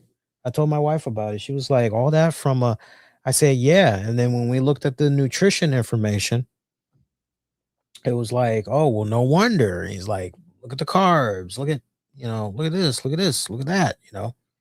It's trial and error. It's trial and error. That's how it is, man. And for Conan, just you know, broke my heart to hear about his double amputation and all that, because no one should have to go through that, right? I mean, you can manage after you get a kidney transplant, and you can still function and all that other stuff, but to then have to go through a double amputation, your life as you know it is definitely never the same after that. That's going to be one emotional ass night for Conan, his family, definitely us fans. I can tell you that right now. Nick Nemeth defeating Mike Santana in the main event match to become what is it now? A two-time TNA World Heavyweight Champion.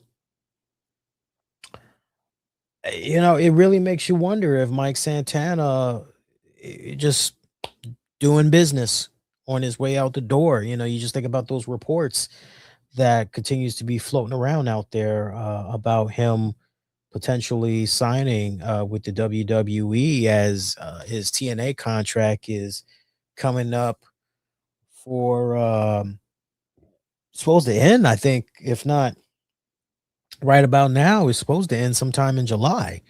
So you can't really help but wonder. Look, if WWE is trying to court him and they're trying to get him to come on over, I would love to see the Mike Santana character be flushed out even more under the WWE spotlight.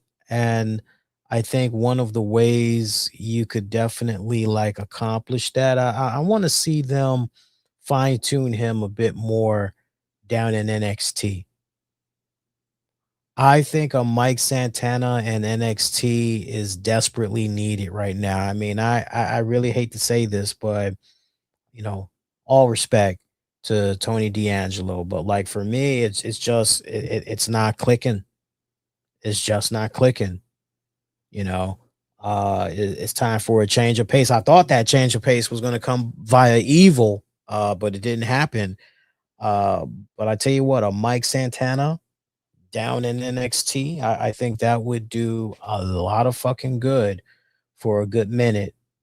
And then see how Santana translates over. And, you know, if it makes those dollars, if it makes sense, then that common sense I'm talking about, by the way, then you go on ahead and you see what you can do by planning him on the main roster and everything. But a good matchup between Mike Santana and Nick Nemeth. Thinking about Apollo Cruz, Ua Nation.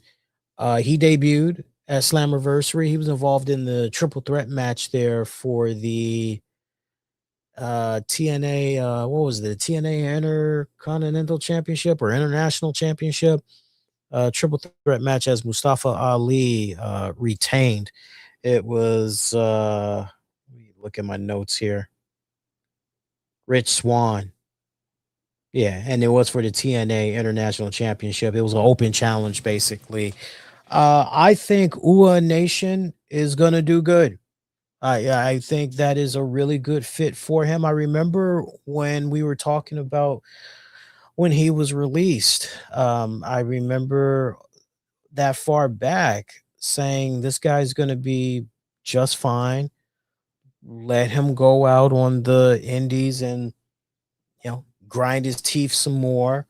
I even said, a TNA or maybe a MLW, that would be a really good fit for him. So I'm glad that he's down there in TNA. I look forward to seeing what he's going to be able to do in the near future. But whoa, what about Mustafa Ali? He's cut his hair. That was, I was like, who is that? Mustafa? Like, he cut his hair. Speaking of cutting hair, Rich Swann. I got to give credit to Rich Swann. Rich, hey, man, welcome to the club, man. You were supposed to get rid of that hair a long, long, long time ago, man. Like, I get it though. It's kind of hard to let it go. It really is. Let me tell you something. One of the last times I grew my hair out, I was just trying to see like what was going on with my hair. And I don't mind admitting this to you guys, but like the sides, it all around the sides and in the back, it was basically there. Um, the the noggin in the back, the noggin, that was thinning. And then the top, the front, that was thinning. And so my hair all the way around, like it was growing, but the sensitive two areas, like it just got to a certain point. It was like, yeah, homie, we good.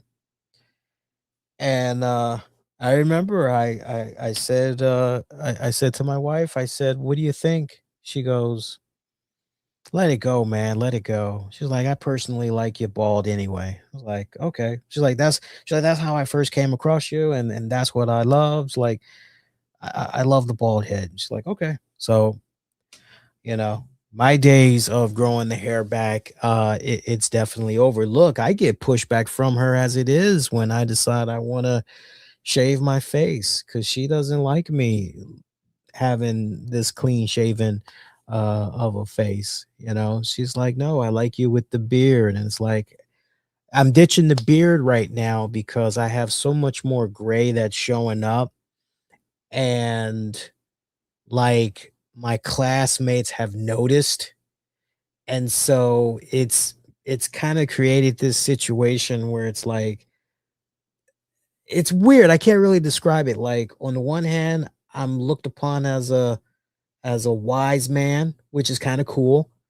But then there's other times where like some of my classmates are a little intimidated.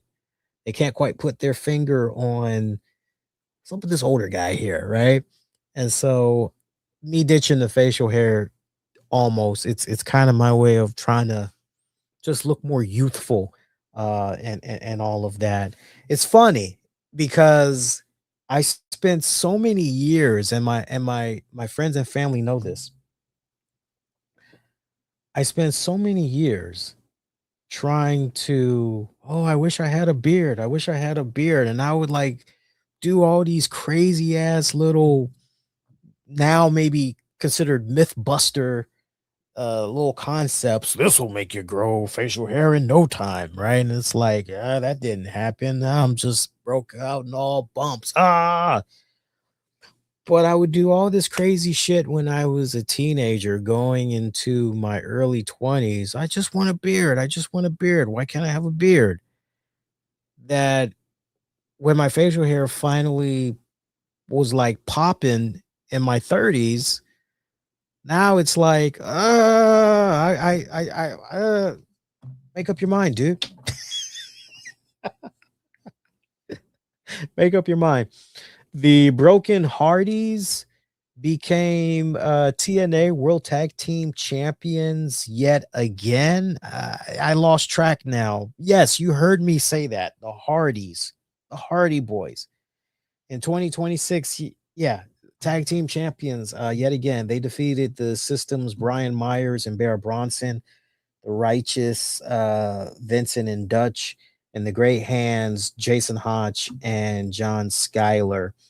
I gotta tell you, big fan of the Righteous. Big fan of the Righteous. Um, the Great Hands. Eh, for first impressions, this is my first time watching them at TNA Slammiversary. I'm like, I'm not shitting on them, but it's like, when I watched the what are they again? The Great Hands. Would I watch them like weekly? It depends on who they're facing. But if they're not facing like a more established, well-known team that I like, I'm probably going to change the channel. So I'm willing to give them a chance because maybe there's something.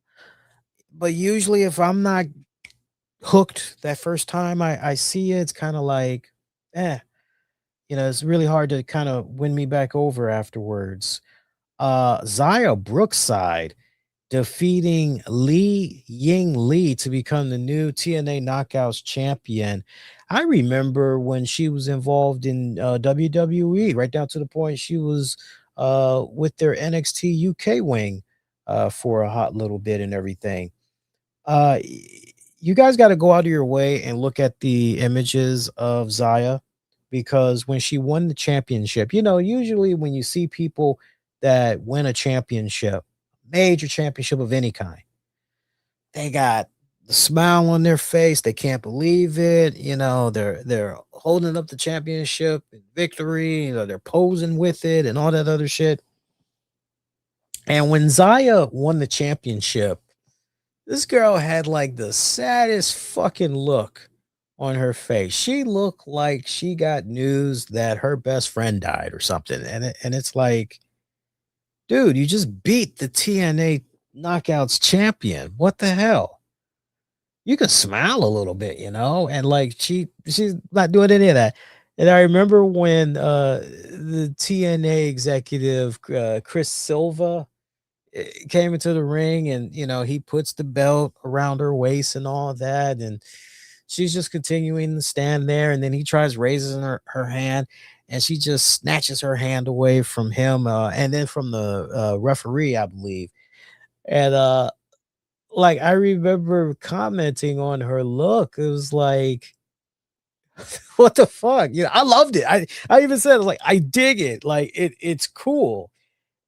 Right down to the point. If you go look at her new render on the TNA website as champion, She's got the same sad, depressing fucking look on her face. I fucking love it. If that's the gimmick that she's leaning into, I am so five for it, man. But the women, damn good match for that Knockouts Championship. Speaking of Knockouts Championship, Tracy Brooks made the announcement that apparently there's going to be a tournament to crown the first ever TNA Knockouts television champion. You heard me right. A TNA Knockouts television champion. I don't know how I feel about that because it's like, well, we got the Knockouts championship. Do we really need a Knockouts television championship? Not sure how I feel about that one. Moose and Eddie Edwards put on a classic matchup in a no surrender match. I had enjoyed that one. And I gotta give props to I love these girls. I gotta give them props. Demon Bunny, Rosemary and Allie, they captured the Knockouts tag team titles from the Elegance brands Heather and M. Let me tell you something. I remember being on this show some months back, and I said, yo, I am really concerned about M by Elegance. I'm really concerned about first I complimented her. I said she's got a great size, she's got a great look. But then where I was critical, I said, man, the wrestling, like, there's nothing there. It's like she kind of sucks. Wrestling, like, what the hell, you know?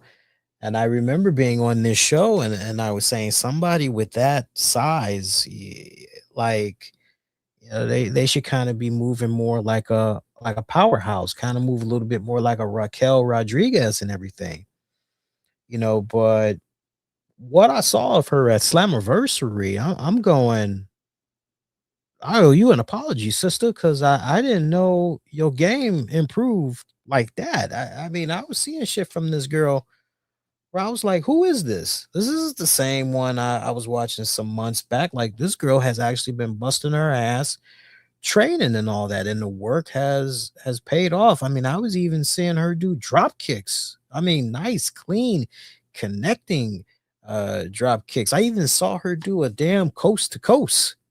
I was like, shit, like, oh, okay, this is what's up. So I see you. I see you. And I appreciate you. You coming along, man. Keep it up. I've always had a soft spot for Allie, an even bigger soft spot for Rosemary. You know, Rosemary, that's just one of those what could have been. As far as just imagine how a Rosemary run would have been, what it would have looked like in WWE potentially.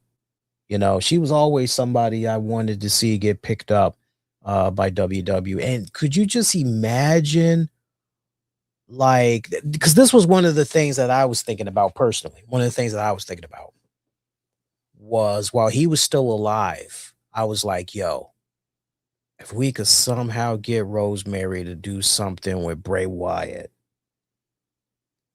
like, what better way to bring Rosemary into the WWE than like through Bray Wyatt? Like, how badass would that be? Um, and then I remember there were other scenarios where I was like, because she'd been around like for so long. I was even picturing, you know, some stuff with her and the big red monster Kane.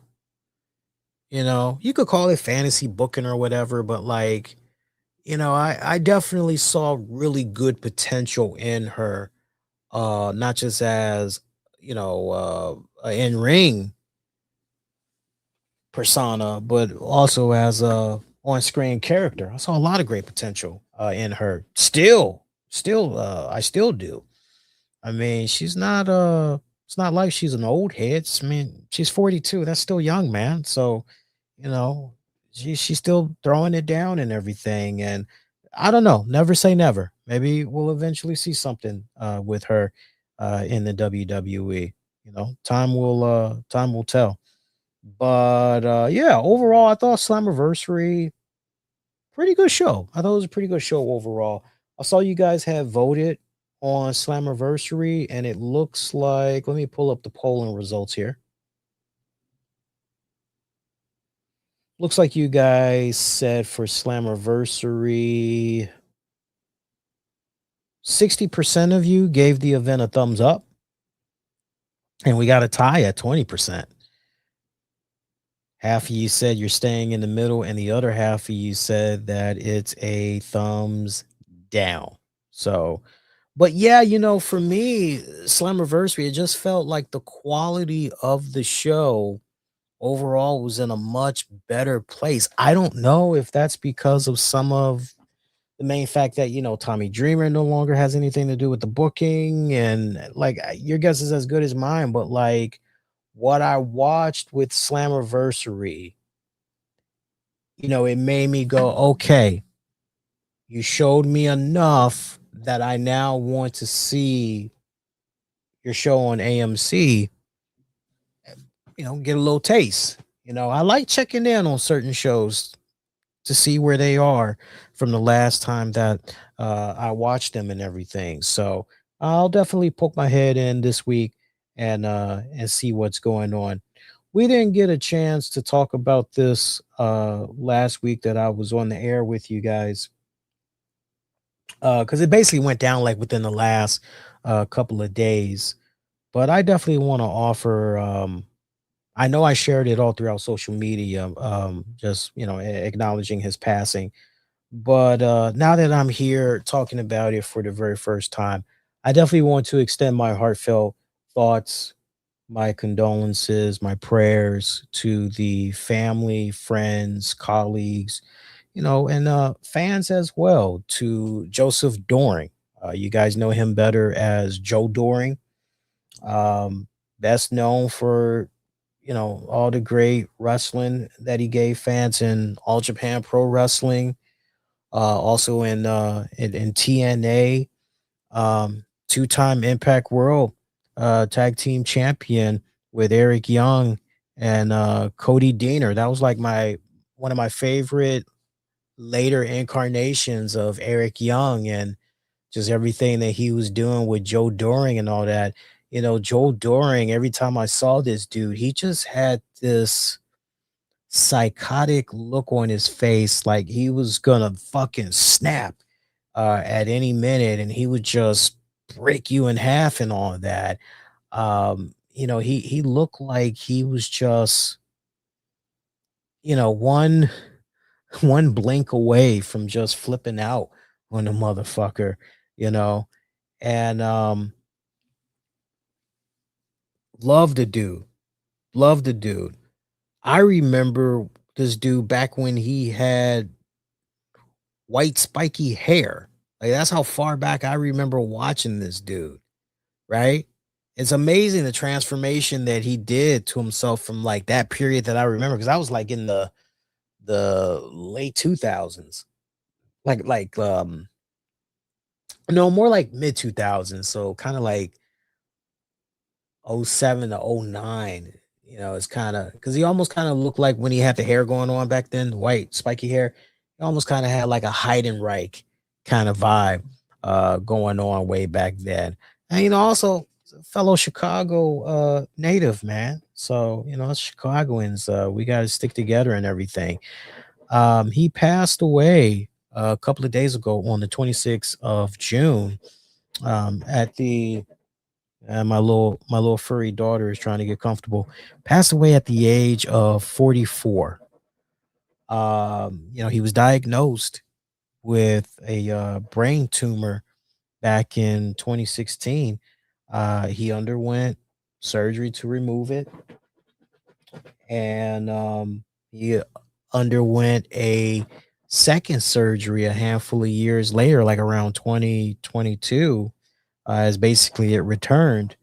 And he developed some stuff after surgery, and A third brain tumor had came back, and he pretty much entered hospice care uh June of this month.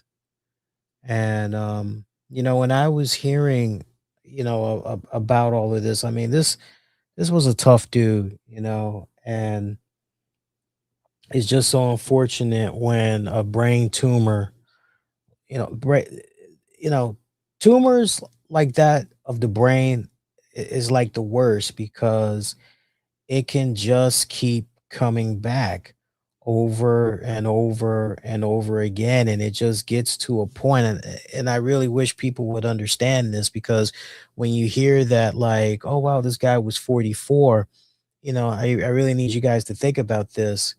When your brain is being opened that many times to go in and try to take out this cancerous, disease that's in your brain, it's just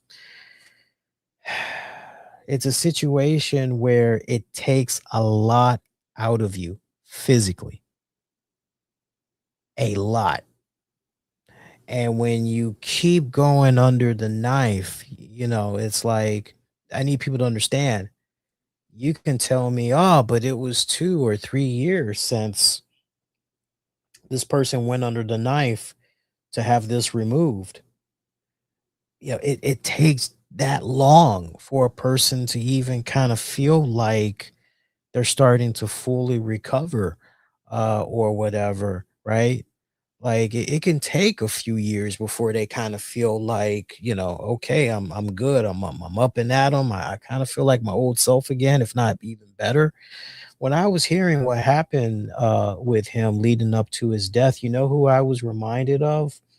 Um, she was one of my favorite singers, still is, to this very day. This will kind of make my Motown listeners a little happy when they hear this, because it's like, Lee, because I know you guys like when I talk music, particularly Motown. Tammy Terrell, Tammy Terrell, she passed away at a gifted singer. For those of you that don't, I mean, a hell of a singer. I mean, she was mainly known for her tenure with Motown Records during the 1960s, more specifically with the number of duets that she would do with the late Marvin Gaye. And Tammy Terrell, she passed away at the age of 29, and she had uh, brain tumors. I mean, her head just kept being opened up on, repeatedly to take out the tumor in her brain. And like each time, it was just, you know, it was ridiculous, man. Towards the end of her life, I remember she started being confined to a wheelchair. She experienced blindness, hair loss. Towards the end of her life, she was weighing like about 93 pounds.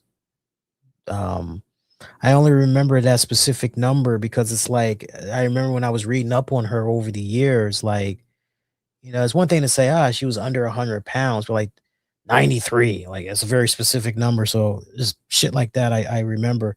But she was operated on 8 times. You heard me right. She was operated on 8 times.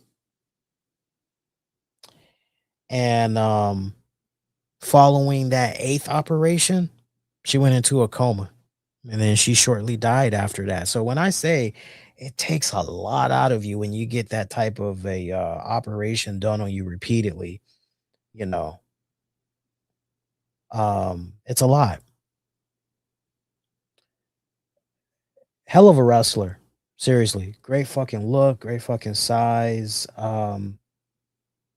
You just can't help but wonder like what could have been for him, because career wise, I think he could have easily been a very good, strong hand, maybe even a cornerstone piece for potentially an AEW or a WWE, because the guy was really starting to put it all together. You know, one of the things that I really loved about him the most towards the later part of his career, he was reminding me a lot like John Bradshaw Layfield and Stan Hansen, two of my absolute fucking favorites. Um, dude killed it. I loved him. I mean, he fucking killed it, man. So yeah, once again, my thoughts, condolences, prayers goes out to friends, family, colleagues there of Joe Doering. It was nice seeing um, Tom Hannigan and I keep calling him Aiden English. I know that's not his name anymore though, but during TNA Slammiversary, they were wearing the Joe sleeves on their arms, and that was a nice little tribute that they did for him and everything. I hope that between TNA Wrestling, Pro Wrestling Tees, if it hasn't already been done yet, I hope that they're able to make some type of a special shirt where like the proceeds basically will go towards the family. um I hope that that happens, because I would love to see like 100% proceeds, you know, that's collected from those shirts. um you know, it goes to the family basically. um I'm sure that family could use all the help that it can get, like seriously. So just thinking if there's anything else that we need to get into here on the show. We've gone almost 2 hours and 30 minutes. You guys got yourselves a nice little deluxe edition show here. Before we get ready to dip out, I do want to take this time out and give a shout out to our sponsors, because without them, content like what you're checking out right now would not be made possible. My pretty babies. So, first off, I want to give a shout out to our good friends over at AISearchPrompt.com. If you're tired of wasting time trying to get AI to understand exactly what you're asking, AISearchPrompt.com is the Google search engine for AI prompts and an AI prompt marketplace designed to help users find, share, and discover effective prompts for today's leading AI platforms. Lord knows, I tried experimenting with the AI bots. I tried Copilot. I tried ChatGPT, and it's just hit and miss. Like I remember the latest thing that I tried. I remember I had asked ChatGPT, "Hey, I'm preparing to take my car for a safety inspection. I've never done it before. What exactly are they going to check?" And ChatGPT could not give me a straight answer. And it was being wishy-washy or whatever. And then I went to Microsoft's Copilot. It answered the question, but then it was like telling me things that well, this will fail your car. But it's like, well, wait a minute. I just went directly on, you know, the Department of Motor Vehicles website, and it's saying this. So you're saying one thing, but the website itself is saying this. Uh, care to clarify? You know, so it's good to have something like an AI search prompt.com running around. Make sure you visit them, and by doing so, you're really doing yourselves a favor, and you're starting your searching much smarter. No reason to be going in endless fucking loopholes. Uh, and then pulling your hair from your head or your beard in frustration. The RCWR show with Lisa Anders is also brought to you in part by my good friends over at the video game Whisper UTC. Pick that up by visiting drivethroughrpg.com. If you are a fan of tabletop urban tactical combat games that has a lightweight system involved, that's definitely the game you should be checking out. Whisper UTC, fun game. I've played it a few times. Check it out on drivethrurpg.com. Shout out to friends of the show as well. And yeah, as far as your next show, I know Tammy said she was game for maybe doing wrestling with the topics sometime Tuesday. So I'm gonna circle back with her, and if she's down, because I know we actually sat down on Sunday and I said to her, so what are we talking about? And we actually laid out the show. But then I'm trying to think what happened. I think we both decided, you know what? Yeah, I know what happened. I know what happened. Her boss had went on vacation for like 2 weeks. So Tammy pretty much had to hold the fort down, and she worked consecutive days. So she was feeling pretty burned out. And I told her, I said, look, I said, you got to be burned out. Just take it easy, you know, like maybe we could do it Tuesday. And she's like, okay, cool. Like, yeah. So we're gonna try to see if we can do it this Tuesday. As long as you are connected throughout social media and all that, sign up for notifications, you'll get the heads up when we go live and all that good stuff. And then, of course, I'll be back with you guys for another edition of the RCWR show. Um, that's right. SmackDown is now going to be going back to 2 hours, right? You know, I know the spoilers are gonna be out about SmackDown. I'm very curious what's gonna happen with SmackDown. Very, very curious. I'll be watching, but I'm not doing a post show on SmackDown. I can tell you that right now. I'm sorry if it sounded like I was teasing you guys there, that maybe I was gonna do a no. Trust me, I'm good. But your next solo show with me, that'll be going down on Monday, June 6th. 2026. That should be a very interesting night. Raw will be coming to us from Chicago. I don't know if that means we'll get CM Punk. There's so many crazy ass rumors running around about CM Punk. You know, some of the shit is just utterly fucking ridiculous. I'm just looking at it, just scoffing and going bullshit. But WWE Chicago, some interesting things. Pretty good things is likely going to be going down. Raw's going to be back to 8 p.m. Unfortunate, but yeah. Hey, look, at least it's like a 2.5 hour show, right? That ain't too bad. Be kind, rewind. Check out previous episodes you might have missed on demand and on the downloads wherever you get your podcasts. Just search the RCWR show. If you haven't done so already, show the YouTube channel some love, man. Subscribe, all that good jazz. And until next go around, my pretty babies, wishing all y'all to be safe. Most importantly, be kind to one another. I will see you guys next go round.